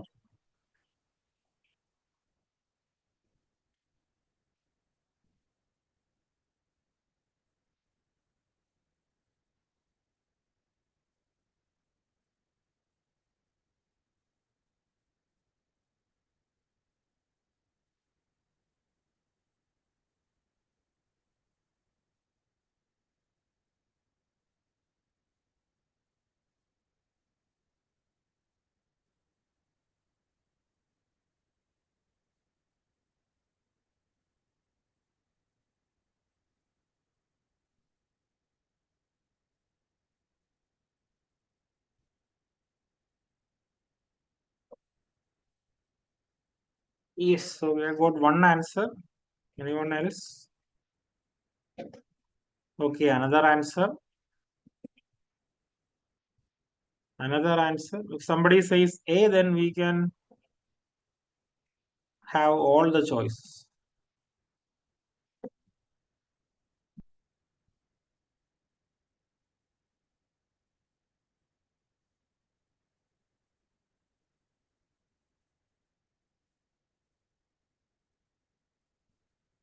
Okay, so you know it is not A.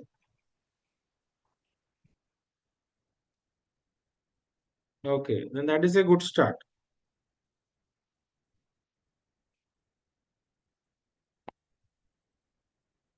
So we have probability sampling methods and non-probability sampling methods.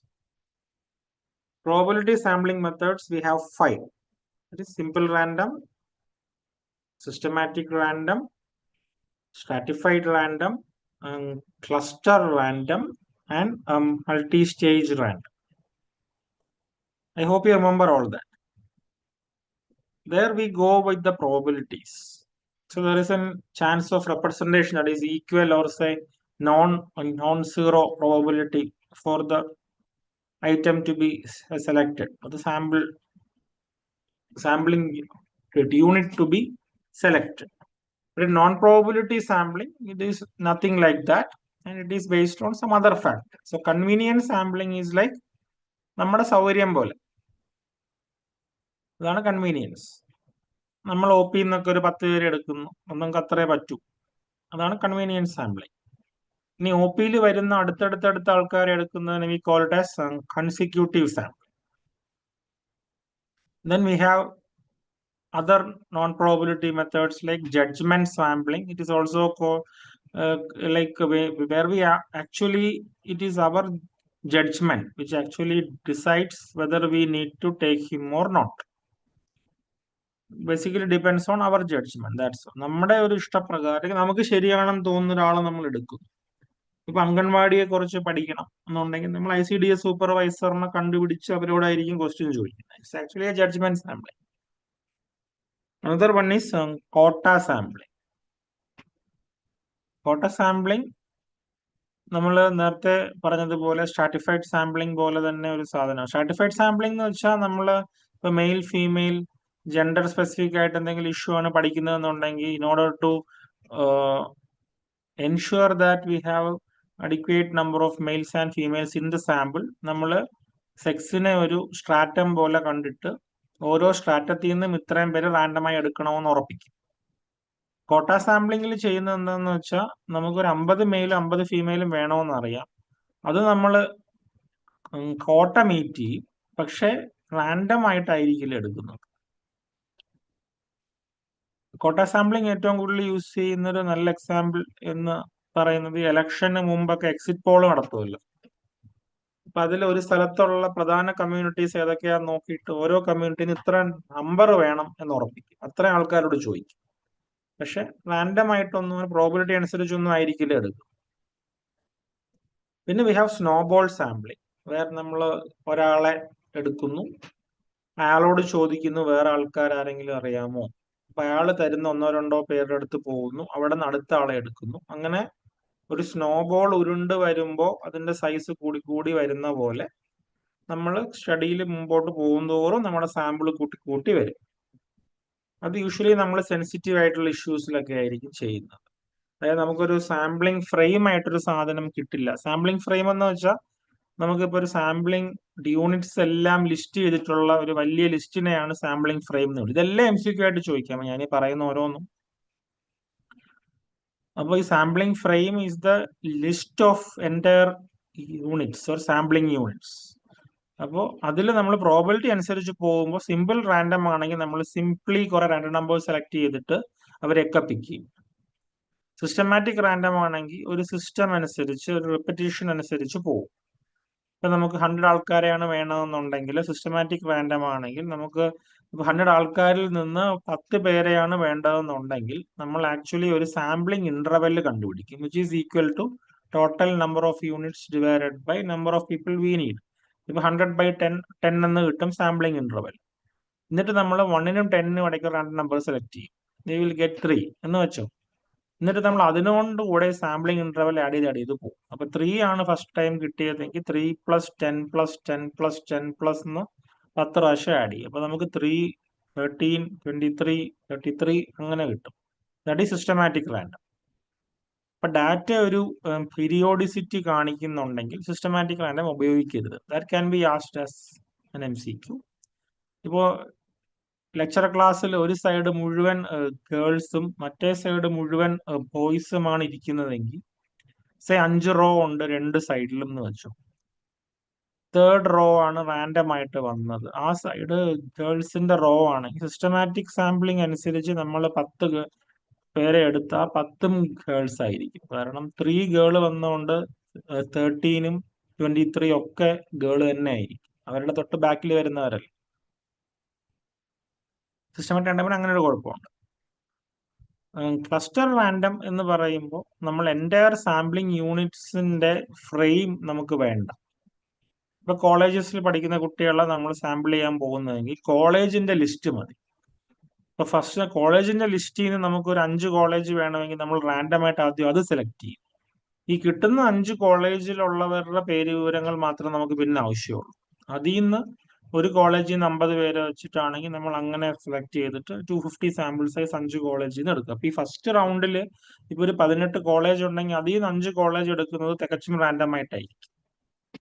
That is cluster random. എന്നിട്ട് ആ cluster select ചെയ്ത ക്ലസ്റ്ററുകളാണ് ഈ 5 കോളേജുകൾ. അവിടെ ഒന്നെങ്കിൽ ആ കോളേജിൽ എല്ലാവരെയും എടുക്കും, അല്ലെങ്കിൽ അടുത്ത റൗണ്ടായിട്ട് ആ കോളേജിൽ നിന്നും നമ്മൾ ഏതെങ്കിലും രീതിയിൽ, അത് റാൻഡമായിട്ട് വേണമെന്ന് പറയുന്നില്ല, ക്ലസ്റ്റർ സാമ്പിളിങ്ങിന് ഒരു പ്രശ്നം അതാണ്, അവരെ സെലക്ട് ചെയ്യും. ഇനി അതും നമ്മൾ റാൻഡമായിട്ട് തന്നെ എടുക്കുവാണ്. ആ ഒരു സെലക്ട് ചെയ്ത 5 കോളേജിലും ഒരു 10 ഡിവിഷൻ വെച്ചുണ്ട്. അതിൽ നിന്ന് ഒരു 2 ഡിവിഷൻ റാൻഡമായിട്ട് നമ്മൾ വീണ്ടും സെലക്ട് ചെയ്തു. അതിൽ നിന്ന് ഒരു 10 പേര് റാൻഡമായിട്ട് വീണ്ടും സെലക്ട് ചെയ്യുമ്പോൾ അതാണ് last multi stage random sampling എന്ന് വിളിക്കുന്നത്. ഒരു ഹോസ്പിറ്റലിൽ 50 പേരെ സെലക്ട് ചെയ്യാൻ വേണ്ടി ഇപ്പോൾ 20 ഡിപ്പാർട്ട്മെന്റ് ഉണ്ട്. 20 ഡിപ്പാർട്ട്മെന്റ് ഫസ്റ്റ് സെലക്ട് ചെയ്തു. ഓരോ ഡിപ്പാർട്ട്മെന്റിലും 5 യൂണിറ്റ് വെച്ചുണ്ട്. അതിൽ നിന്ന് 2 യൂണിറ്റിനെ സെലക്ട് ചെയ്തു. ഓരോ യൂണിറ്റിലും 30 പേര് വെച്ചുണ്ട്. അതിൽ നിന്ന് ഒരു 5 പേരെ സെലക്ട് ചെയ്തു. അങ്ങനെ പോകുന്നതാണ് മൾട്ടി സ്റ്റേജ് റാൻഡം. അവസാനത്തെ സ്റ്റെപ്പ് വരെ റാൻഡമായി. This is basically sampling in general. Just ഒന്ന് ഓടിച്ച് പറഞ്ഞതേ ഉള്ളൂ. അതിനുള്ള സമയമേ നമുക്ക് ഉള്ളൂ. What is answer to this question? Answer is B, simple random sampling. Because അവിടെ വേറെ ഒരു രീതിയിൽ എററും വരുന്നില്ല. സ്ട്രാറ്റിഫൈഡ് റാൻഡം ചോയ്സിൽ ഉണ്ടായിരുന്നെങ്കിൽ സ്ട്രാറ്റിഫൈഡ് റാൻഡം ആയേനെ. Because that goes a step above this, because it ensures the representation a bit more clearly. Okay, and maybe you will be asked about something called design effect. I will see. ചോയ്സിൽ ഉണ്ടെന്ന് തോന്നുന്നു.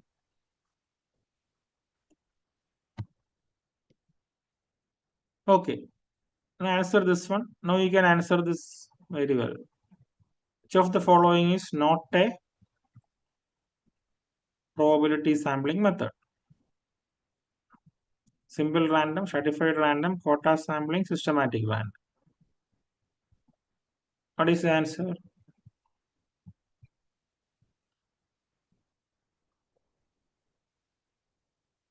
Yeah, quota sampling. Very good.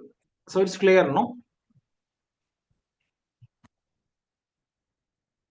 Which of the following is similar to stratified random sampling except for randomness? Convenience sampling, consecutive sampling, quota sampling, snowball sampling.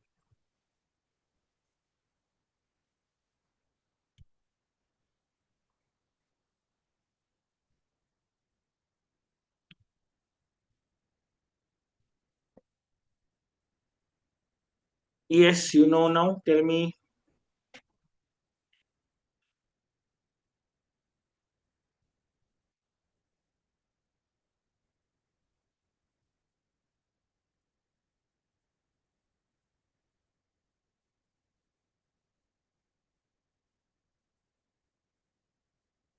The answer is C. Already told you. Quota sampling, we meet the quota, we divide it into strata, but we don't go randomly, but we just meet the quota. Exit poll പറഞ്ഞ പോലെ. Which of the following can be done if the list of entire units are not available? Simple random, systematic random, stratified random, cluster sampling, and none of the above.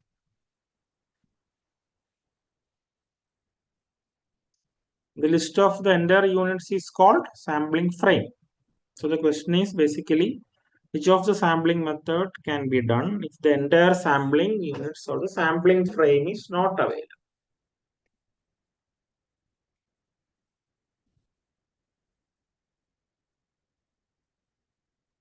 Yes. What is the answer?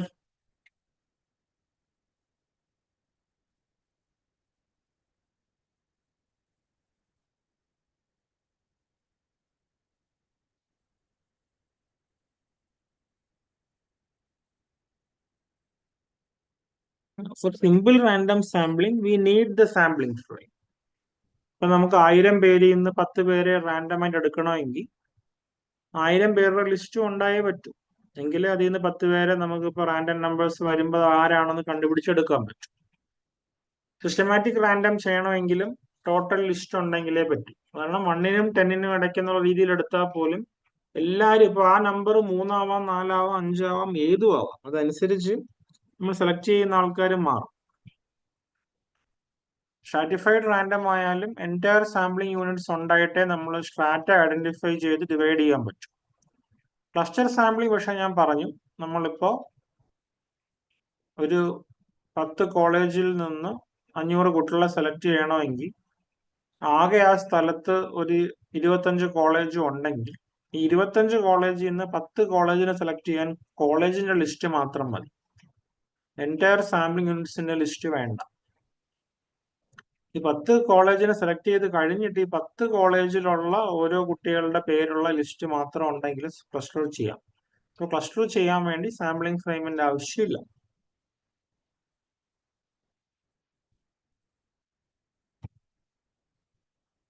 Okay, which of the following sampling methods would be feasible for a study in sex workers?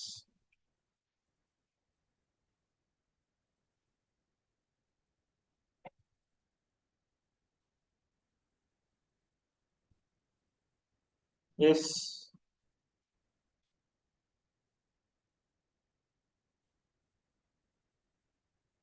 Yeah, this is a typical question. Female sex workers, male having sex with men, in all those studies, we have to go with snowball sampling because it's a very sensitive topic. So we cannot have a list of people in this case. We have to go to one, earn their trust, and then ask them about other people, then go to them like that. We build the sample like a snowball is formed. Okay, we are moving to the difficult territory now. These are all difficult questions, so you have to give your heart out now onwards. We'll be doing 2 or 3 today, and it will be time for today. Then you will get some time before the next class will be on April 4th. So during that time, with this intro, you will learn whatever is possible, and then we will go to the more difficult questions in the next session.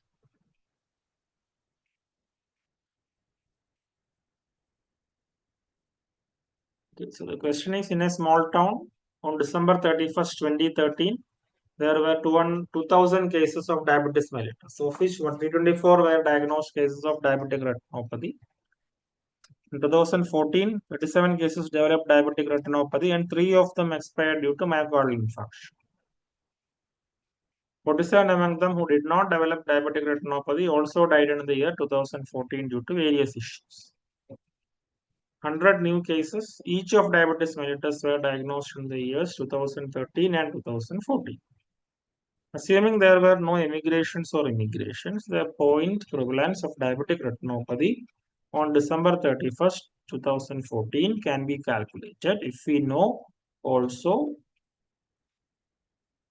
which of the following parameters.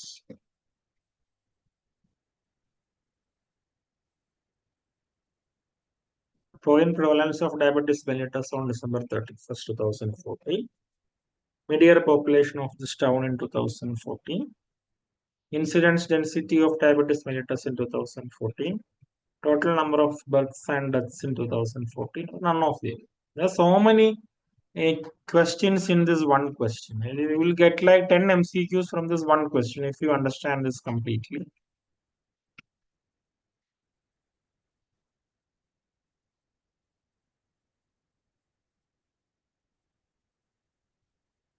Okay.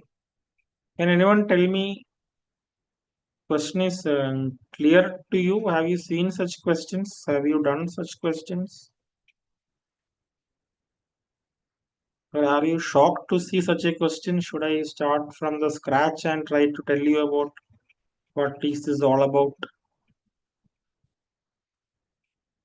What is your situation? I think you did well with the EC category. and also some of the difficult questions also. And this question actually belongs to the higher end of the difficult question. That is the second group, no, of the 30% that I said.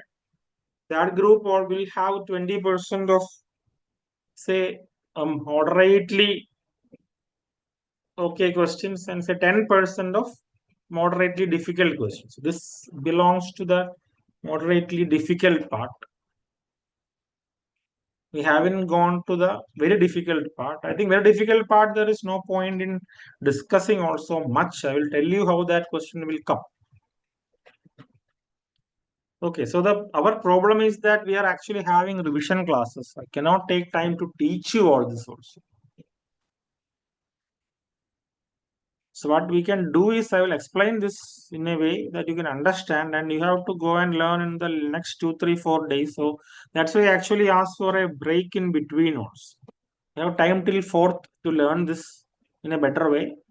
And 4th, we can again discuss these questions, discuss similar questions. So your confidence will go up. Okay, so shall we go into the explanation of this question? I am sure that explanation will be required, so I have prepared that already. Did you understand the question?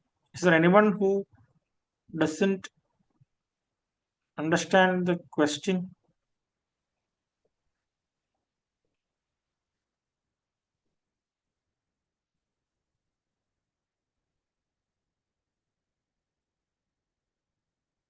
You can say in the chat. If you want to explain from the question itself, I have to start with the question, no? That's right. Shall I move to the explanation of the answer, or do you need me to explain the question itself? What is your condition?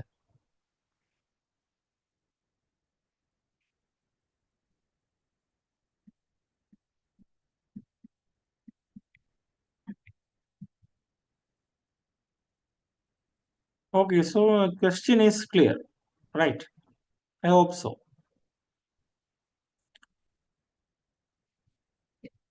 So I'm moving to the answer.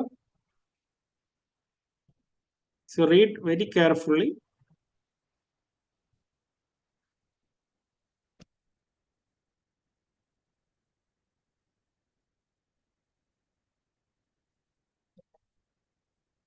The point prevalence of diabetic retinopathy on December 31st, 2014 is the total number of diabetic retinopathy patients, both old and new, divided by total population of that town on that day. So the parameter that we need is population of the town on that day. That option is not directly given in the choices. So we should see which option can give us the population of that town with the data available. Thus, if we know the point prevalence of diabetes mellitus on that day, we can calculate the population of that town because we know the total number of diabetic patients from the question itself. Is that clear?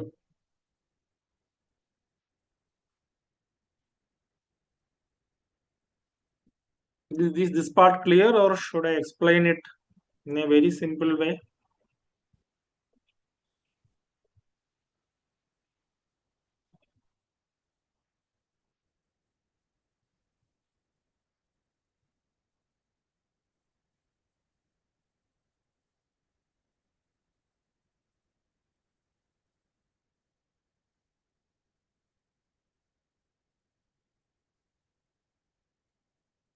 Hello.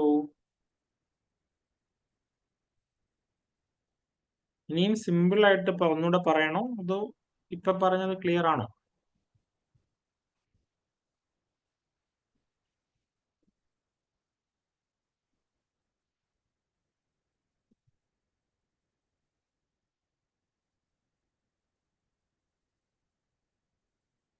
ആരും ഒന്നും പറയുന്നില്ലല്ലോ.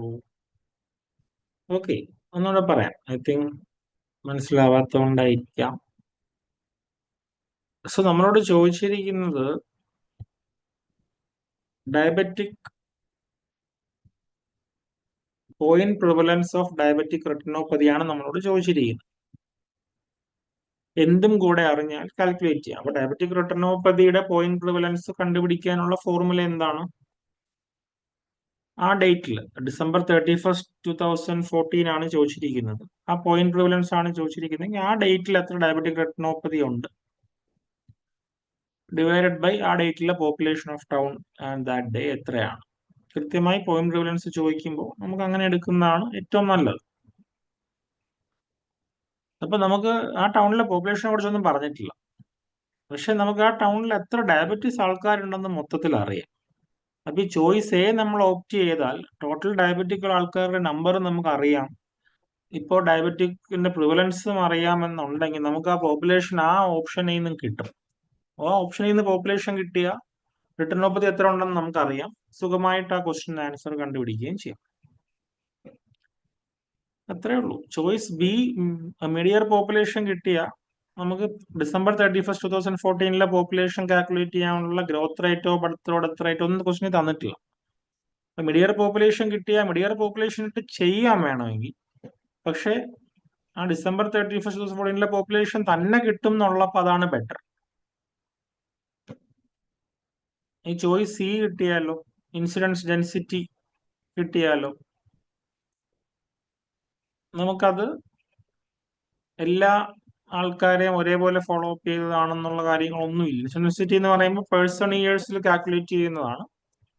V cannot assume that the follow up periods of all individuals were equal. അപ്പൊ നമുക്ക് അത് വെച്ച് ഒരിക്കലും sure ആയിട്ടൊന്നും പറയാൻ പറ്റില്ല. അതിനേക്കാൾ എത്രയോ ബെറ്റർ ആണ് എ കിട്ടുന്നത്.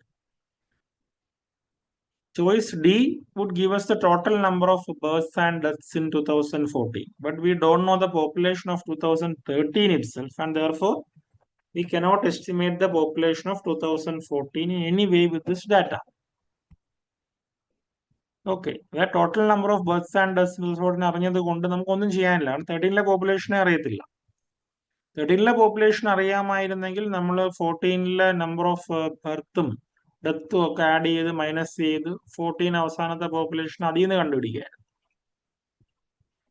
ഇപ്പൊ ബിയും സിയും ഡിയും കിട്ടിയിട്ട് നമുക്ക് പ്രത്യേകിച്ച് ഒന്നും ചെയ്യാനില്ല. പക്ഷെ എ കിട്ടുവാണെങ്കിൽ നമുക്ക് എയിൽ നിന്ന് പോപ്പുലേഷൻ കണ്ടുപിടിച്ചിട്ട് അത് വെച്ച് point prevalence of diabetic retinopathy കണ്ടുപിടിക്കാം.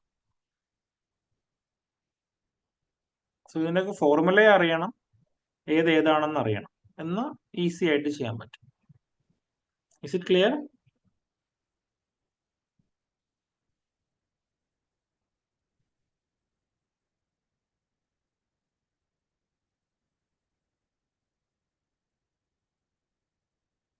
ഇതേപോലെയുള്ള 1-2 ക്വസ്റ്റ്യൻ വരും. ഇഫ് യു നോ, വേറെ ആരും ഇത് ആൻസർ ചെയ്യാനുള്ള ചാൻസും അത്ര ഹൈ അല്ല. അതുകൊണ്ട് ഡെഫിനറ്റ് അഡ്വാൻറ്റേജ് ആണ്. Do you find the question very tough or it's okay?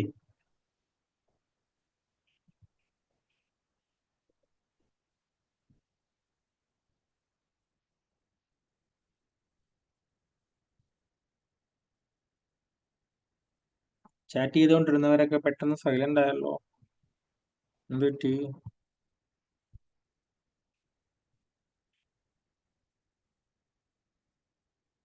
Okay, so you can expect such questions. ഇത്രയും ഇല്ലെങ്കിലും ഇതിന്റെ ഒരു 80%, 70% രീതിയിലൊക്കെ അത്രയും ടഫ്നെസ് ഉള്ള ക്വസ്റ്റ്യൻസ് ഒരുപാട് വരും. Okay, so now you know, you have to read about incidence prevalence, you have to read about this death rate, birth rate, point prevalence, incidence, all things like that you have to read about. And such questions also you have to try. Because ഈ question വായിക്കുമ്പോൾ ഇതിന്റെ terms അറിയില്ലെങ്കിൽ question വായിക്കുമ്പോൾ തന്നെ നമുക്ക് മനസ്സിലാവില്ല. This is like an intro for the next class. Read about all these things. I will show you 3-4 more questions and I just explain these questions like I have done now.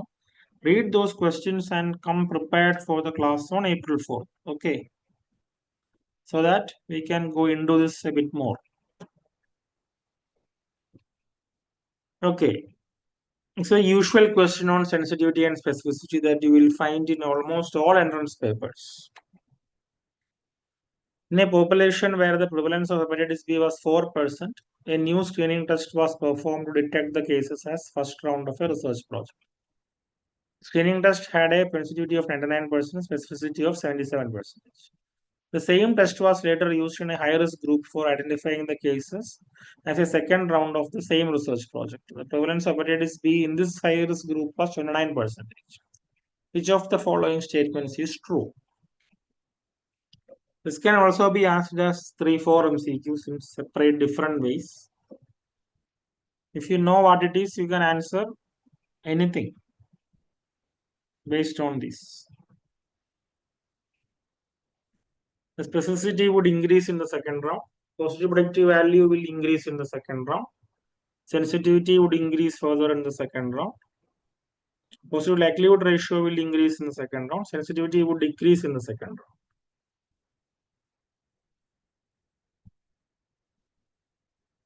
round. Okay. So are you afraid seeing this question? And frankly say yes. And I will actually discuss with Swapna Chechi and I will try to get few more sessions where I can explain this.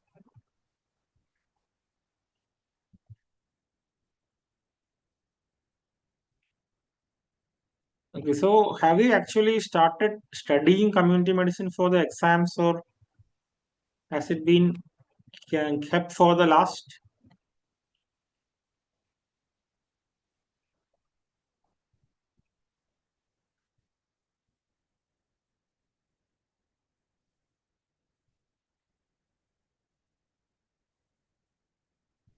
So these questions we have to actually try doing and understanding the concept because the problem is this can be asked in many different ways.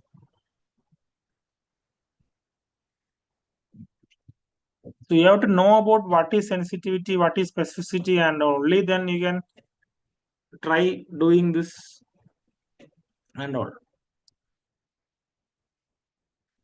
Okay, we'll do one thing. So you have to read about sensitivity, specificity, positive predictive value, negative predictive value, sensitive, positive likelihood ratio, negative likelihood ratio. Just know what they are. They might not be asking this in detail, but you have to know what this is so that you can rule out the choices when it is coming in the question. Okay. So I'll explain this also in the next round. I will tell you what all to read before the next class then. That will be easy and we can wind up for today. Okay. So one is this. This is the table that you have to remember by heart for the exams. By heart means you have to understand this and then learn by heart. You have to read and study this table. Okay, sensitivity, specificity calculation, true positive, false positive, false negative, true negative. So TP, FP, TN, FN, everything. Sensitivity, and you can also write your A by A plus B, A by A plus C and all here. Okay. So always this will be your A, this will be your B, this will be your C, and this will be your D. Okay. So this will become A plus C, this will become B plus D. You can learn that also. This will be A plus B, this will be C plus D. You can learn that way also. You can learn TP, FP, FN, FN like that also. You can true positive, false positive like that also. So always just remember in all possible ways, remember this 2 by 2 table for sensitivity and specificity because this is very, very important. Positive predictive value will be your true positive by all positive. Fine. Sensitivity will be your true positive by total disease. Patients having disease. Total number of patients having disease. Specificity will be your true negative divided by total number of patients not having the disease. So sick is number of people with the disease, that is A plus C. Healthy is number of people without disease, that is B plus D. And positive predictive value, this A plus B will give you the number of people positive for the test. And TP is the true positives out of that. So that is your positive predictive value. That is total true positive by all positive. Fine. So learn this table.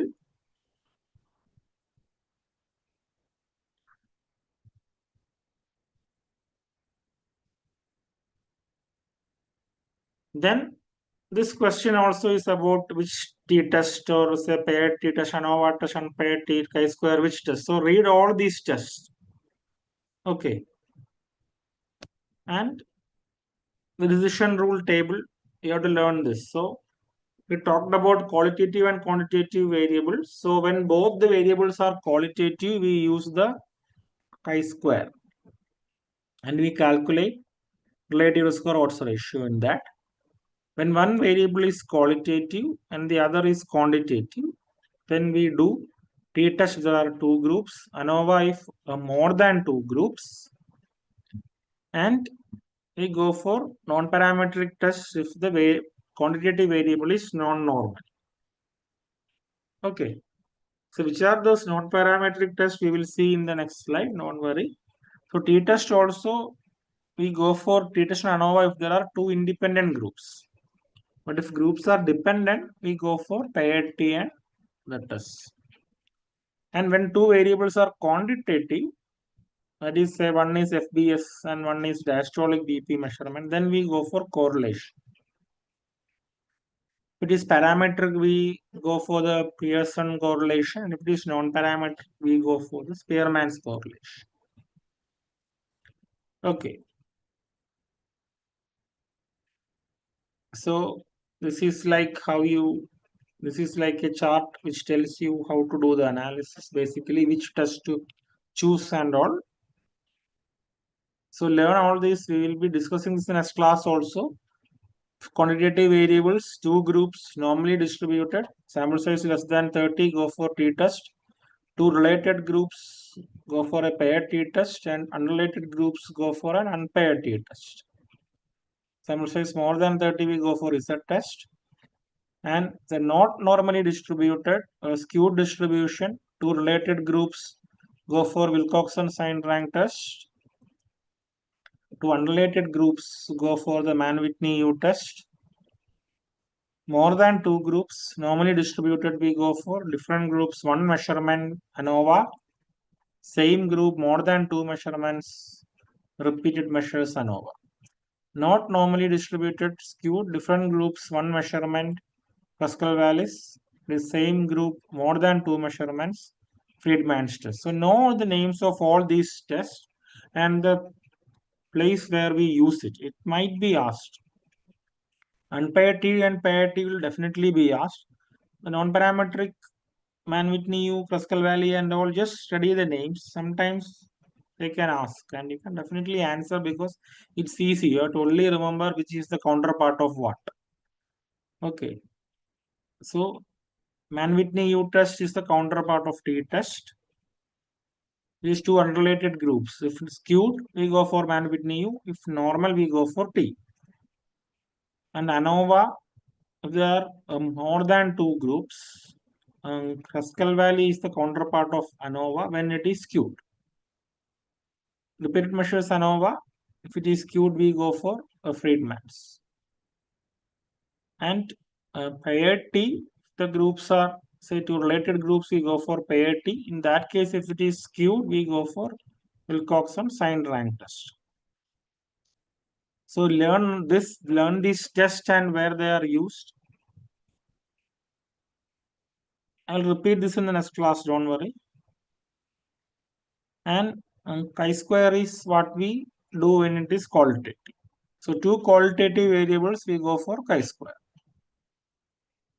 This is another question that you can actually attempt to do, but if you are not well prepared, then you will get this wrong.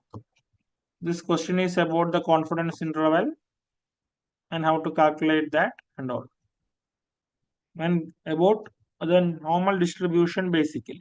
So this is the normal distribution. You have to learn this. This is a standard normal distribution, Standard normal distribution, we actually superimpose it to a zero axis as you see here. So between one standard deviation on either side, we have 68.3% of the values. This will be always very important from the exam perspective. And between two standard deviations, we have 95.4% of the values. This alone can be asked as an MCQ. What is the percentage of values between 2 standard deviations. This 95.4. Between 3 standard deviations, we have 99.7 percentage between 3 standard deviations. So 1 68.3 percentage, 2 95.4 percentage, and 3 99.7 percent. You can have so many questions based on this. This last MCQ is also based on that question that you just saw. The frequencies of different hemoglobin levels of all 1000 medical students in a college were plotted in a graph. Distribution curve was obtained. The mean was 11.2, the standard deviation of 2.1, median was 11.1, and the mode was 11.3. It was decided that all students having a hemoglobin level below 7 would be referred to a nearby hematology clinic for expert evaluation management. Approximately how many students would have been referred? What we do is we superimpose this distribution, and because we know hemoglobin is normally distributed, we will calculate the value cutoffs using standard deviation basically. So mean plus or minus 1 SD will have 68.3% values, plus or minus 2 SD will have 95.4% values, plus or minus 3 SD will have 9.7% values. So you learn about this also. We will try to do similar questions or the same question itself in the next class. And this is about study designs. That is what you have to learn too. These are all your homeworks so that we can do the revision for all this in next class on April 4th. This is about smoking and dementia, and they asked about which study design. Case control study design, cohort study design, retrospective cohort study design, case crossover study design, nested case control study design. So we will discuss all these designs. So the initial 3 can be asked, the other 2 will be there in the choices. Okay, that is why it is there. Initial 3 will be asked. The nested case control or case crossover, I don't think you are going to answer this in this entrance, but A, B, C can be asked, and D and D will be there in the choices maybe. So you should know what they are to rule them out. That's not the answers. These kind of choices are called distractors. So you have to learn to identify the distractors, but we can only identify distractor only if we know what that is. Okay, so this is the other chart that you have to remember. Experimental study or observational study. Observational study, if there is comparison group, if there is a comparison group, then we go for analytical design. If no comparison group, then we go for descriptive design. And analytical study depends on the direction we group it into, cohort, case control, or cross section. So if we go from exposure to outcome, it is cohort. If we go from outcome to exposure, that is case control. That is outcome to exposure means patients with disease and those who do not have disease. That is the outcome. Then we ask for the history of exposures. That is a case control study. In cohort study, the 2 groups will be based on the exposure. Then we follow them up and we see where they have outcome or not. Okay, a cross-sectional study will just take the cross-sectional study. Okay, and experimental study, if there is random allocation, it's an RCT. There is no random allocation, it is a non-randomized control. So this also you should learn and come on April 4th. Okay. Then this last one, that is alpha error, beta error, that is also most of the times asked. Type 1 error, type 2 error and all. So here the question is about a doctor committed alpha 1 or alpha 2. Say it's actually beta, type 1 or type 2. Okay. So he should not have rejected null hypothesis or 90. The type of choices will be there. What should he have done with the null hypothesis? That is the question. Reject it or do not reject it. Whether he committed type 1, type 2, usual question. So this part also. While testing a hypothesis, 2 types of errors are possible. Type 1 error and type 2 error. That is, we have a null hypothesis. If you reject null hypothesis when it is true, you will commit a type 1 error. And if you do not reject null hypothesis when it is false, you commit a type 2 error. That is beta.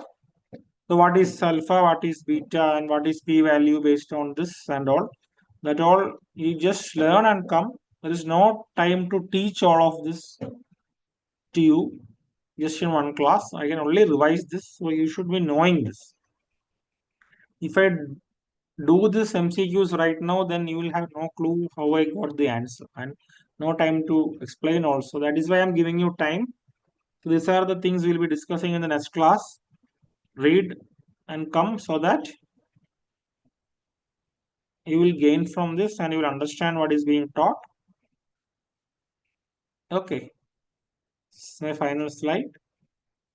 So do all these things that I told you now, and we can meet in the next class. I will discuss the last 5 questions that I asked you to learn in next class also. I included the slides in the next class already for the revision, but because we haven't done this today, we will do it in the next class, and at the end of it, if you have time, we will revise also. And you have a similar questions in next class also.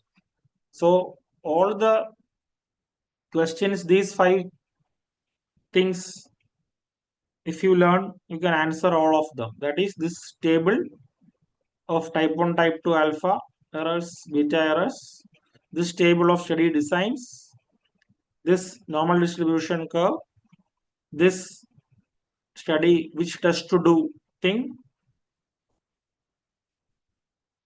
and this decision rule for the symbol. Actually, this is a modified version. This thing is a simple version, and this is a modified version having all the designs. This you can take as one basically because it is the same thing. Okay. So if we complete all this, then we are done with the community medicine in a very good way. Okay. So see you all in the next class. I hope you learn and come. Good night.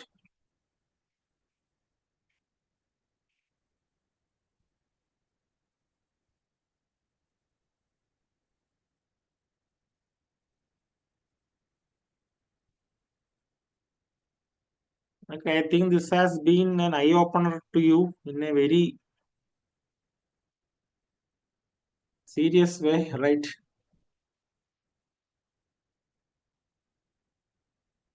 So don't think community medicine will be easy.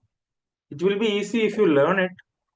Otherwise, most of the specialists actually tell me now that it's the most difficult specialty if you have to study all this. But for entrance, there is no other way. You have to learn this. A lot of questions will be from the community medicine. Okay. So good night. Learn all that I have told you, and we'll have a very good time in the next class.